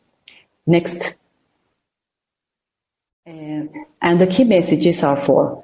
Family-oriented policies and priorities are still absent in most national plans and sustainable development strategies. Several member states address families as beneficiaries, but the potential of families as agents of development remains underutilized. The integrative nature of the 2030 Agenda demands multisectoral and comprehensive actions and the recognition of spillover effects between SDGs. And many BNRs show a transitional trend towards assuming such approaches, but a few governments have undertaken a family lens approach to combat poverty, hunger, overcome education and healthcare challenges, as well as gender inequality and violence against children and women. Next. Well, thank you for being here, and have a nice, happy family day. Thank you. Thank you very much, Rosario. I wanted to mention that the project that was undertaken was truly comprehensive and very, very time-consuming. And I think what we have now is a very good picture of what countries are doing for families. So if you want to, for example, look up your country and see, you can search the document. It's available on our website. And you can put the country name, and then you will go and see which policies the country adopted under which SDG. So it's a very useful guide. People often ask me, what is my country doing? What are the best practices in some other countries in specific areas? So this is an excellent guide for everyone. And I'm very proud that we are launching this report today. And thank you, Rosario, for your work on this important project. Now I would like to mention that we are also launching another report today, which is called Families, Family Policies and Sustainable Development Goals. We had the chance to talk about the synthesis report 2 years ago at the International Day, and I'm happy to say that now the full publication is ready. And I would like now to give the floor to its primary coordinator and researcher for this project, Mr. Dominic Richardson. He is the Chief Social Policy and Economic Analysis at UNICEF Office of Research in Innocenti, and he is joining us from Florence. Thank you very much, Renata. It's a great pleasure to be here and amongst these experts and be able to speak to everybody about our project, and happy International Day of the Family. This project has been 4 years in the making, and it's involved a number of academics from around the world. We've written this report with the purpose of trying to stimulate the use of family policies in the responses to the SDGs. I just want to mention some of the co-authors of the report. There's Asuna Dugorova and Daryl Higgins and Keiko Hirao, Zitha Mokamani, Michaela Rabila, and Despina Karamperidou. The project, we were the academic group, I suppose, that wrote the study, but we wouldn't have been able to do this without the support of our generous funders, which were the Lacaisha Foundation and the Stiftung Menberg. IFFD, the International Federation for Family Development, coordinated the work, helped us meet to make this project happen. We met 3 times, Barcelona, San Jose, and New York, and very well looked after in all of those places. And Ima Rugnoni was our family policy advisor throughout. So before we get started, I just wanted to say thank you to everybody involved. It's been a long time coming, but we think it's worth the wait. Next slide, please. If you could click through the slide, please, we can bring everything up all at once. I'd like to talk about the key messages first. I think it's important to get some of the things across. When the SDGs began, family policies globally were gathering pace. They were strengthening, and innovation was happening, including things like the use of conditional cash transfers and unconditional transfers to families, linking with education, health, training, information, and more governments were investing in those. But they didn't really appear in the SDG documentation, and families weren't mentioned. But we know families as the most integral social unit of societies, and it's very important to focus on the family when we talk about social development. It just makes sense. So this is why we pursued this work. There's plenty of evidence out there on the cross-sectoral effects of the family policy, I should say. Something that Rosario mentioned, spillover effects of family policy into multiple goals. They're evident, and we see them in our study, and I'll show you a little bit about that in a minute. We also found, particularly through our review of health and cash interventions for families, that families as agents were important to achieving the social goals that were desired. Again, it was something that came up in Rosario's study, that there's less of an appreciation of families as agents, and we just think there's a lot more that can be done in order to meet the SDGs, involving the family as agents and involving family policy as having strong spillover effects. The last last point really draws on something that Laura said. Family policies, we always want them to do good things, but sometimes they can have negative effects, and particularly we find this in the area of gender support. Sometimes supports to help families raise children where they're very young can ask more of women than men as the traditional carers in a family, and can have effects in relation to women's attachment to the labour market, career development. Next slide, please. Oh, if we go back, there was one thing I just wanted to say at the end. We wrote this report before COVID-19 hit. We couldn't predict it like many people.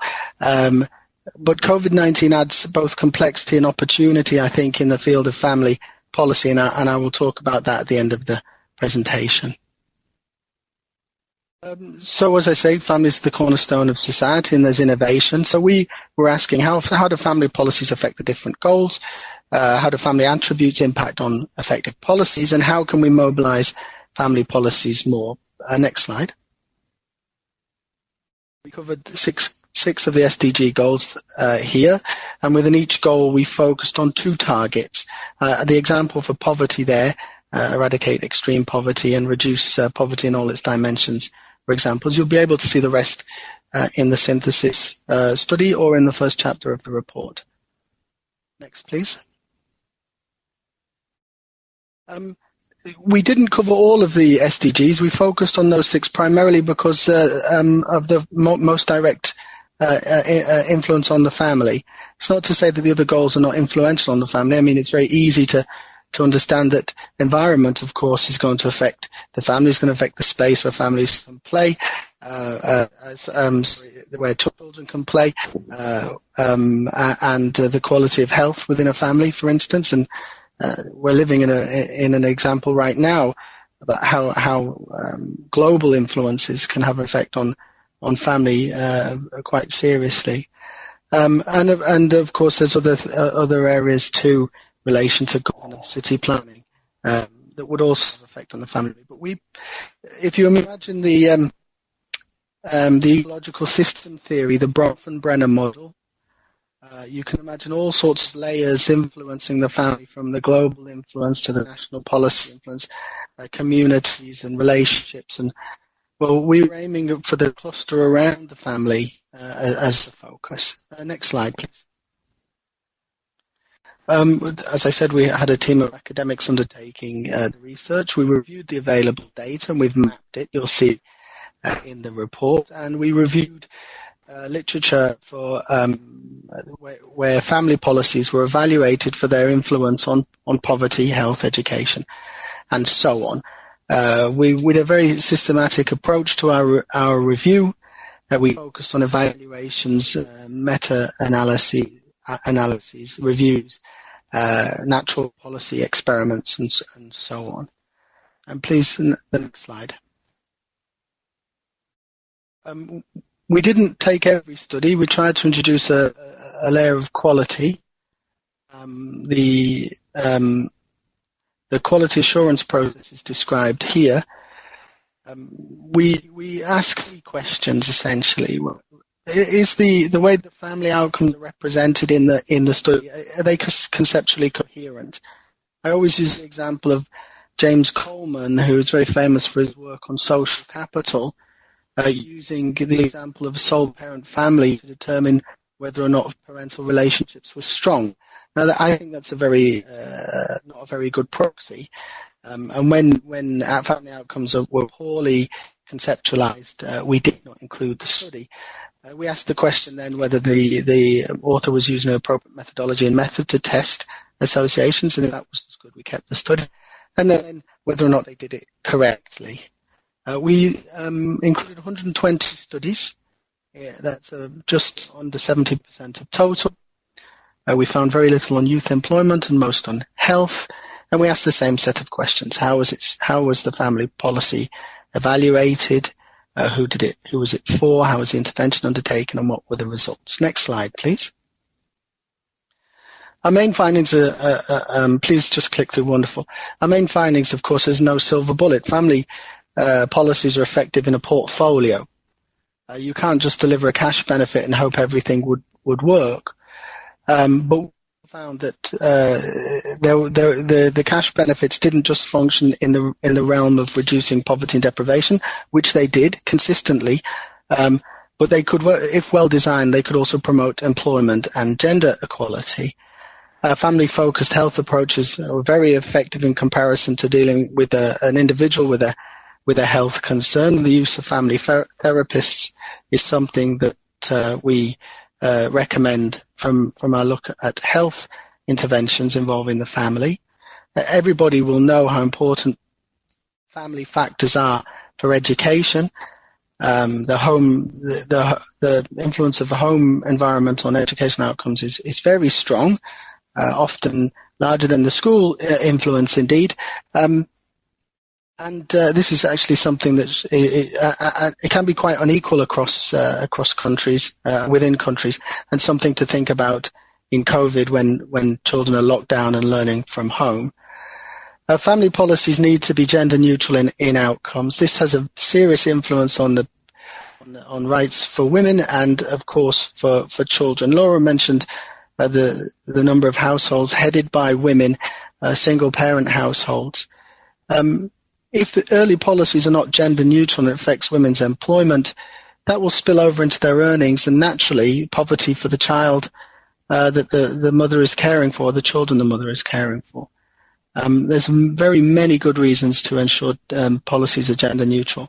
Our work in UNICEF at the moment on gender responsive social protection policies is something to follow. And finally, for youth employment effects, we did find some, but they are very underinformed. In fact, policy effects on youth employment and youth activation are not very clearly elaborated, and often it's the macroeconomic factors that are pushing youth activation or influencing youth activation. But there is a role for family policies should governments wish to innovate. The next slide, please. Okay, we'll skip that. Let's not. It's okay, please. We'll go to the next slide. I'll come back to the violence, but essentially it's related to parenting, education, etc. are important. So this slide shows how, if you read it from left to right, and no poverty in the top corner, that when policies and programs for no poverty were assessed, we also found for those policies an effect on health, education, gender equality, and decent work. Where there's a white square instead of a blue square, that shows we didn't find anything, but I have to say it doesn't mean that it's not there. It just means that we didn't find it in our review. I can't overstate the need for further research and improved data in this area, and I'll give you an example in a minute. So strong spillover effects everywhere. We found less or fewer spillover effects in health, but we weren't looking at health in a systematic sense, but rather individual health interventions, and they had their own story to tell. Go to the next slide, please. So we're asking, from this report, we're asking practitioners that work with families take note of family professionals who engage in early interventions. A stitch in time saves 9, they say, and to allow family agency to really take a role. More data work is needed on the family. At the moment, I'm undertaking some regional studies of the COVID effect on families' well-being using the SDGs, the same goals mentioned in this study. And my first look at Eastern Europe and Central Asia found very limited data, for instance, on something as basic as child income poverty. There was insufficient data, indeed, to look at that in any detail. There's evidence to support that, to show that family policy is indeed effective, and we could innovate in various areas and learn more about implementation strategies. That's something we're doing in our gender responsive work.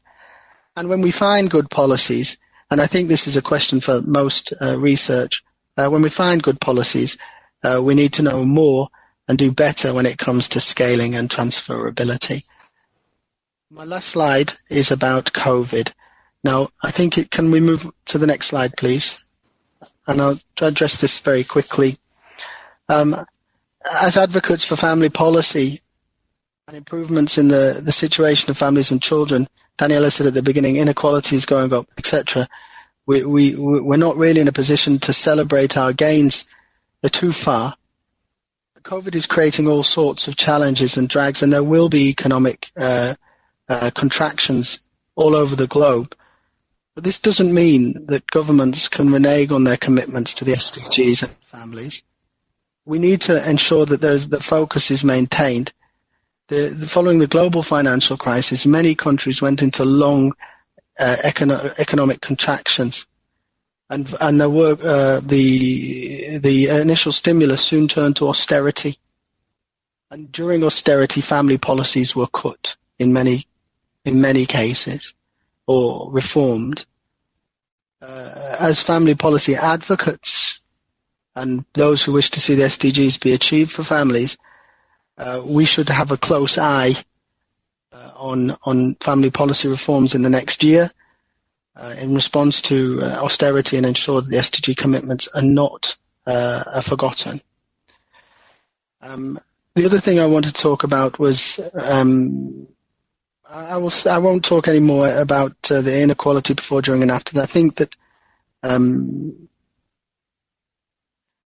I think we certainly have a challenge. I've been reviewing family policies and fiscal stimulus in response to COVID-19, and what we see a lot of is very short-term, small, cash-based interventions, which are not universal in terms of the family coverage. And 1 month of one cash benefit is not going to be sufficient for addressing the problems that COVID-19 is going to bring. And the other work we've been doing shows a very strong connection between contractions in GDP and increases in extreme poverty, increases in infant mortality, increases in youth NEET rates. And indeed, they're happening at a greater rate than the contractions, which show unequal effects, particularly for the most vulnerable. But as much as there's many challenges heading our way and we need to keep an eye on it, COVID opens an opportunity to reset the public policy discourse. We haven't seen an influential crisis like COVID for very many years, and it's bringing to light the importance of strong welfare infrastructure and strong family policy if we want to get past it with the least damage possible. With that, I want to finish. I'm sorry, I think I talked a little bit too long.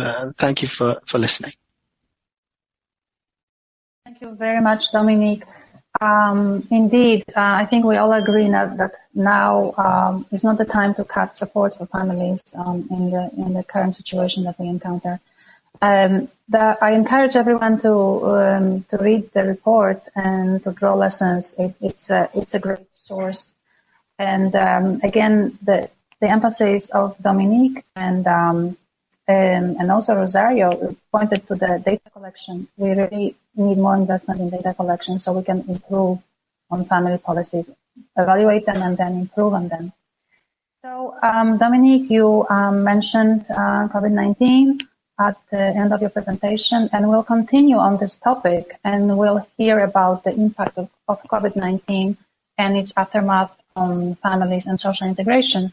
And our speaker will be Mr. Ignacio Socias, who is the Director of Communication and International Relations at the International Federation for Family Development. Ignacio, go ahead. Thank you, Renata. Good morning, ladies and gentlemen. Good afternoon. Here in Brussels, from where I'm talking to you. And let me thank the organizers for giving me the chance to participate in this special celebration, as is going to be held online for the first time, and in such a unprecedented, unexpected times.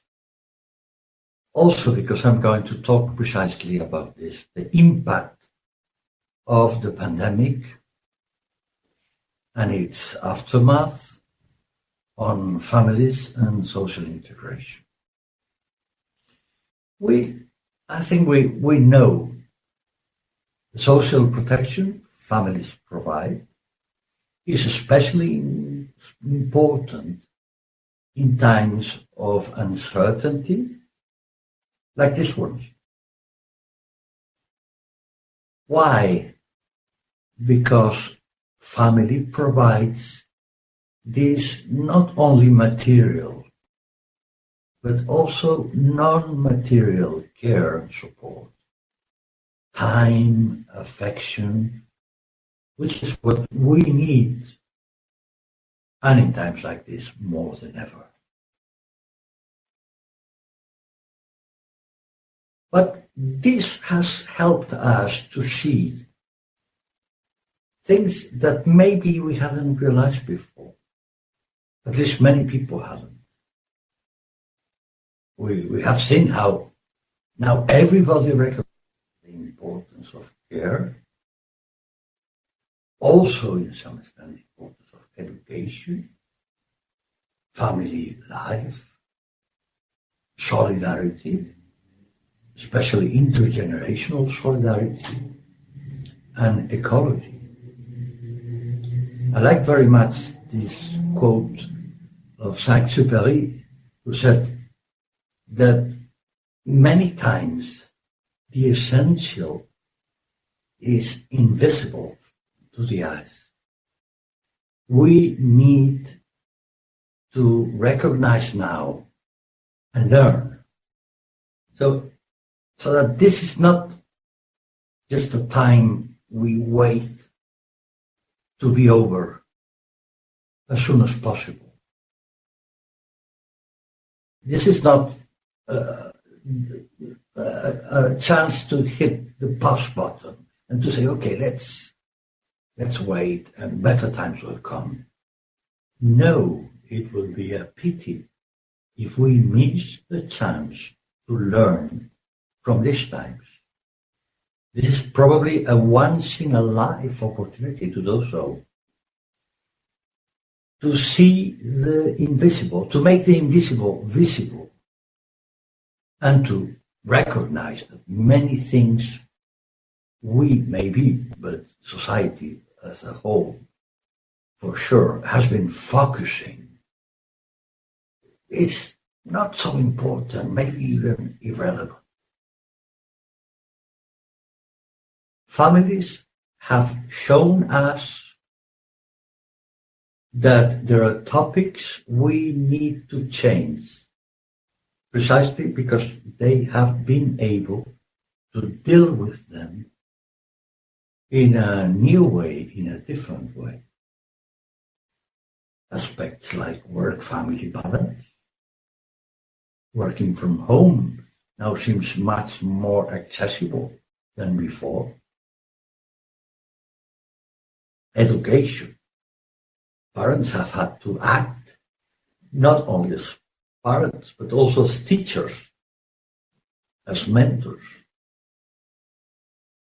They have had to figure out how to cope with this isolation, how to keep mental stability, how to make good use of time, good use of new technologies, how to prevent conflict and violence. Such an important lesson for the children in the future.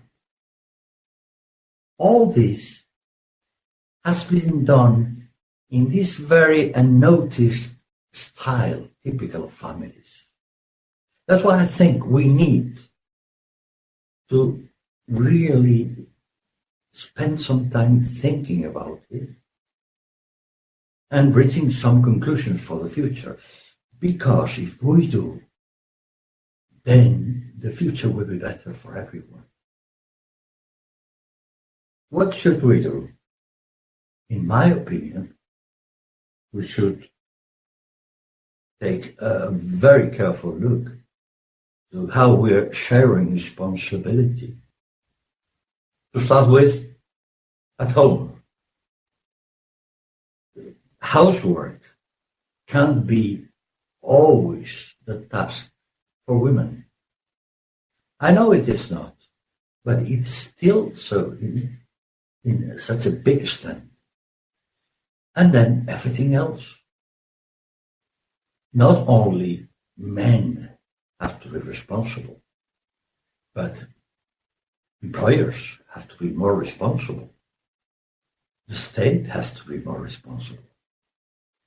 Then work flexibility, telework, working from home, or maybe that's not always possible, but if we have our set of priorities in society clear, we will understand how important it is for parents to get time to be at home.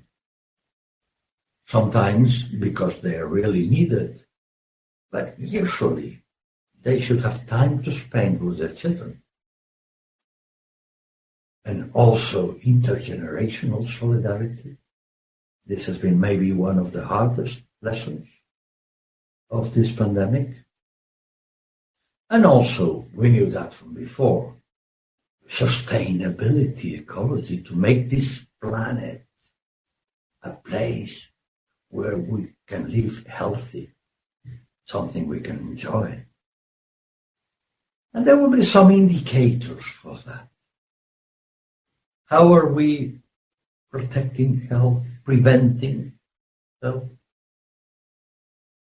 How are we trying to keep safe and healthy working conditions? Not only from a physical point of view, but also from a mental, emotional point of view. How do we take care of older people? And how this social protection works in society as a whole, when good professionals were needed, good professionals who are trained, equipped, who know what they should do. And last, very important in my opinion, we know children are not the main affected directly by the pandemic. But the impact on them will be more lasting and more harmful. Topics, things, for instance, in nutrition, education, even health at the end, violence. As a report from UNICEF has recently stated, and also another report by the OECD, parental employment will be very, very important with all these characteristics of the labor market we were talking about, because it will be key to fighting child poverty. So these are just some quick ideas, because I don't have much, which I hope can be helpful. We tried, as we are present in 71 countries, to ask our parents not only about their experience, but about their children's experience.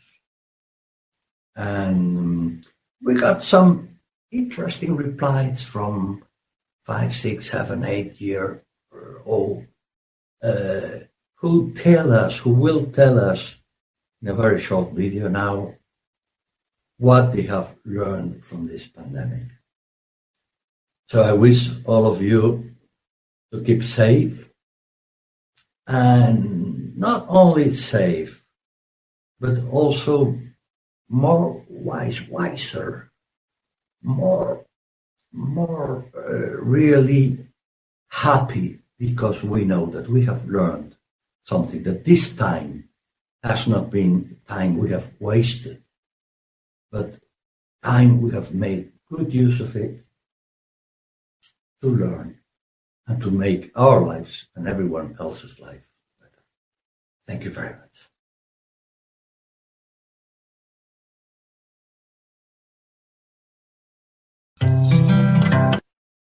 Renata, sorry.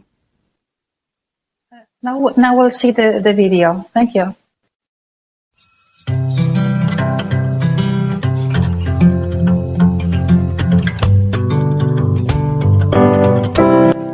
Hello from New York to all our family enrichment friends. While Corona has had many negative consequences, we believe that now the family is in a golden opportunity to grow. If you know, Shakespeare wrote his best works while in quarantine from the plague in 1606. Bonjour, je m'appelle Awa, je suis sénégalaise et je vis au Sénégal. Alors au Sénégal, nous ne sommes pas confinés, mais il y a un couvre-feu et on essaie de limiter vraiment nos déplacements au minimum, c'est-à-dire faire les courses nécessaires pour la maison, etc. Je suis en télétravail, comme beaucoup d'entreprises. Mon mari aussi travaille de la maison et voilà, voici les deux petits qui ne vont plus à l'école depuis plus de 2 mois maintenant. Aujourd'hui, je dirais que le plus gros challenge, c'est vraiment d'occuper les enfants pour que je puisse travailler. Júlia, minha filha, tem 11 anos e eu sou manicure, atendo no salão. Bom, achei que a minha renda seria... achei que seria baixo, mas graças a Deus superei 70% da minha renda. Consegui. E não parei totalmente. E também, graças a Deus, veio o auxílio emergencial que me ajudou.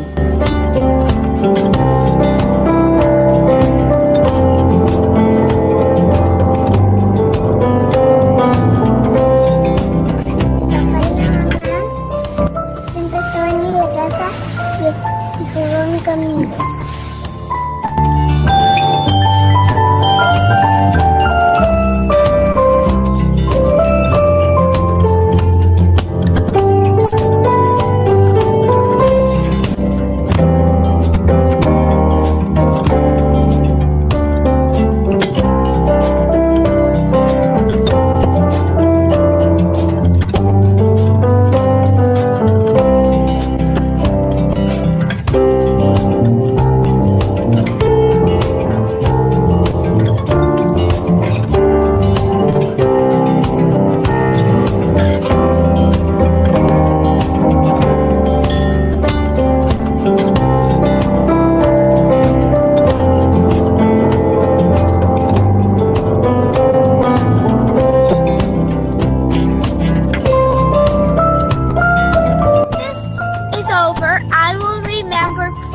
outside with my brothers and spending lots of time with my family.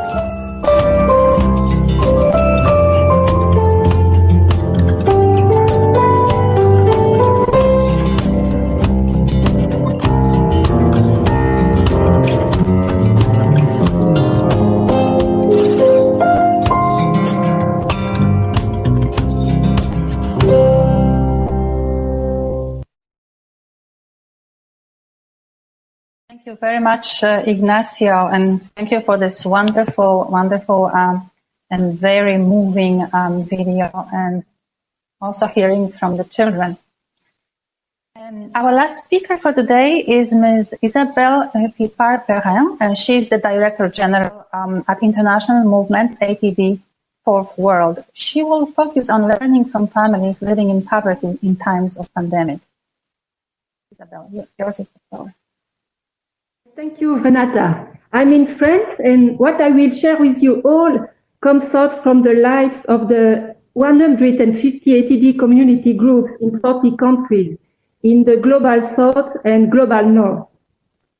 In these times of crisis, families living in poverty challenge us. They challenge us by the way they build solidarity. They challenge us by their struggle to live and live as a family, and the challenges also by their hopes for the future. About solidarity. In the middle of all the difficulties they face daily, families living in poverty show incredible energy to cope and take responsibilities. In Democratic Republic of Congo, for instance, the young people we know who learn from their parents to take care of other people walk for miles to dialogue with people in remote communities and look together what could be the appropriate protective measure. This action led them to advocate to the local authorities for free access to clean water. In Central Africa, young people have built mobile washing places, you just saw them, to make clean water and soap available. Of course, how do you keep washing your hands when no running water is available or when the cost of a bucket of clean water has doubled? In Guatemala, the Philippines, and in Spain or in the Netherlands, adults have gone out to check on their neighbors to make sure they are okay.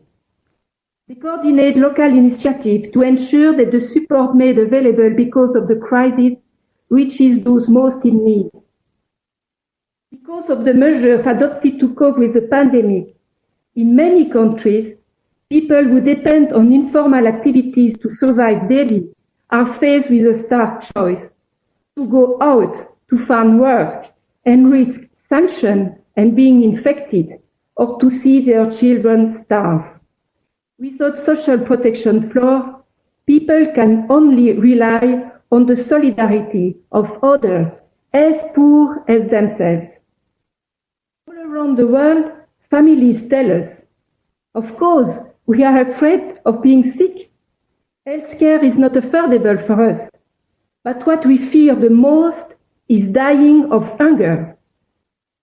This is why in Madagascar, Mrs. Louise, whose life is very difficult, shared the money received from the cash transfer with her neighbor who could not be registered because she had no official documents. This is how people resist the crisis. They share food.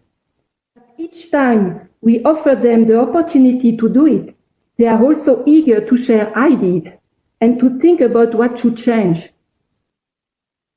Families in poverty challenge us by their determination to live as a family. For many people trapped in the permanent crisis of poverty, this pandemic is one more crisis on top of the many struggles they face. Everywhere, the pandemic and the measures adopted to cope with it aggravate the situation. In the United States and in France, it is now obvious that the pandemic kills more in poor communities, and we see every day people lining up for food distribution. What we know less is how these measures have an impact on the fragile balance of family life, and on this International Day we must underline it. Family life becomes such a challenge when you must live on a very low income or no income at all, locked in very small dwellings with the children out of school.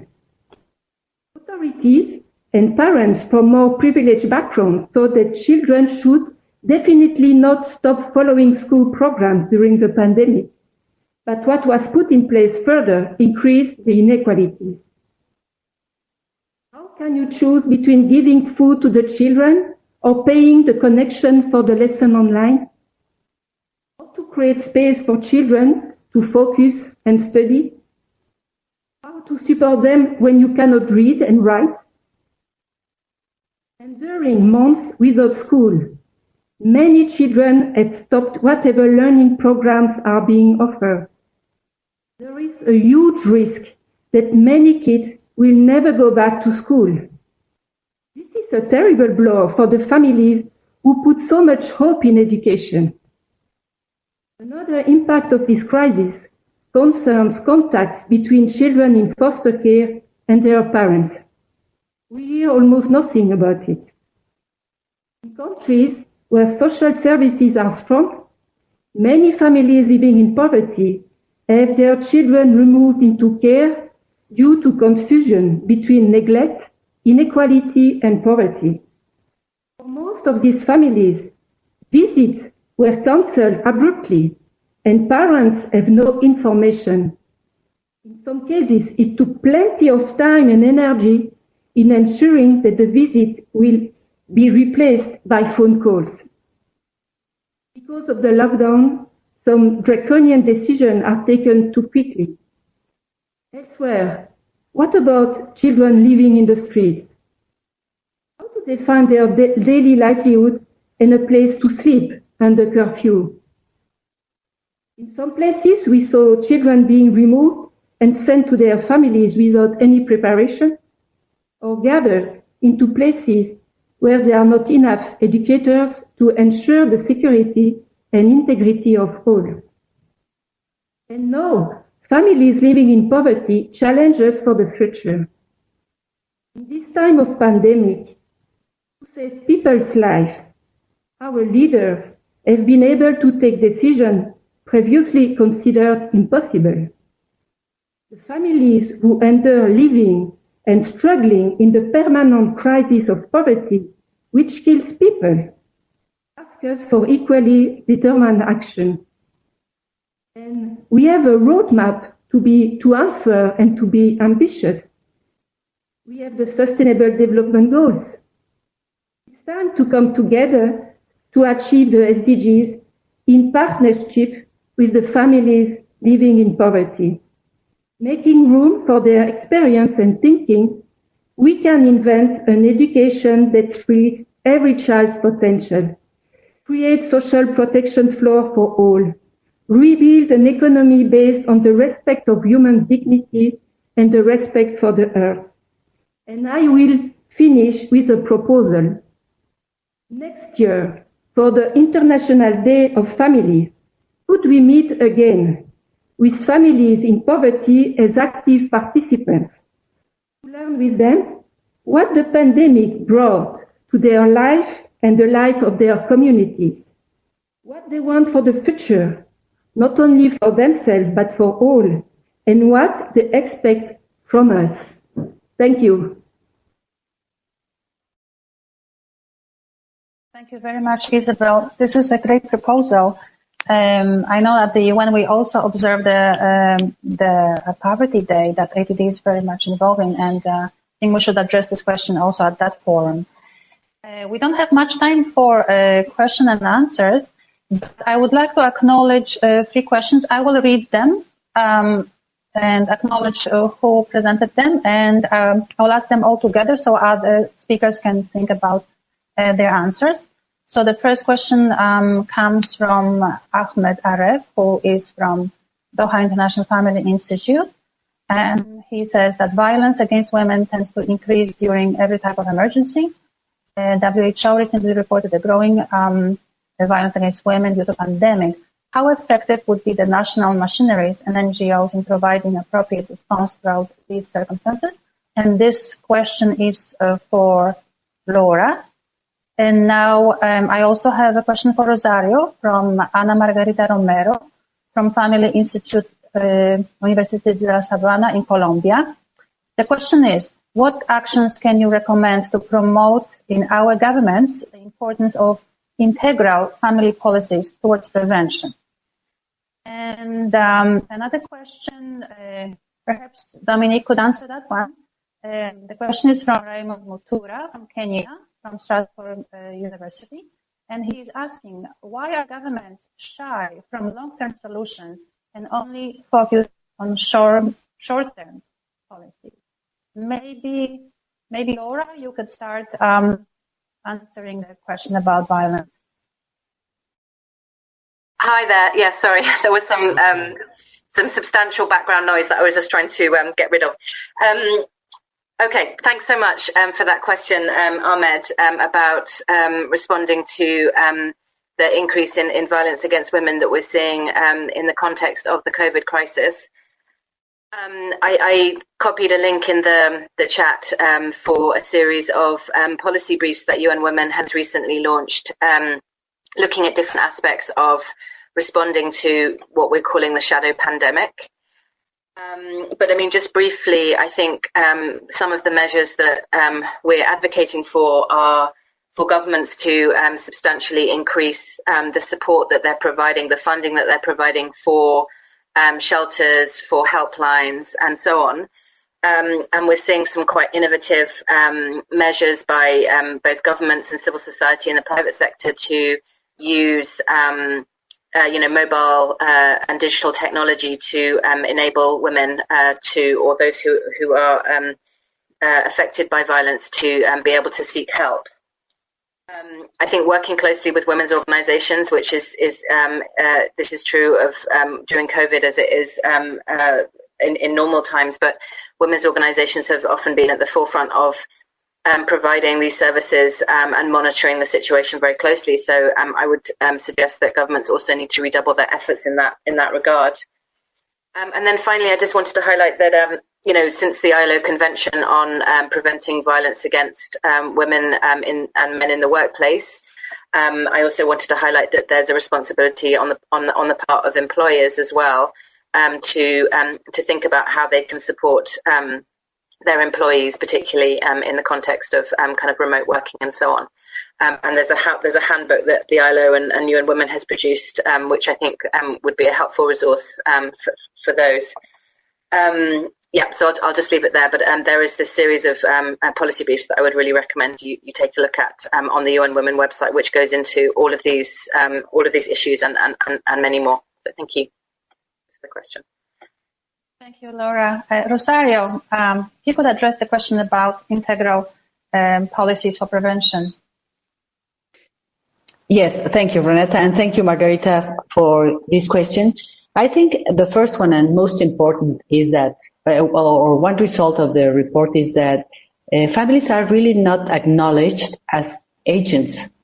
I think countries haven't assumed all the potential families have as agents.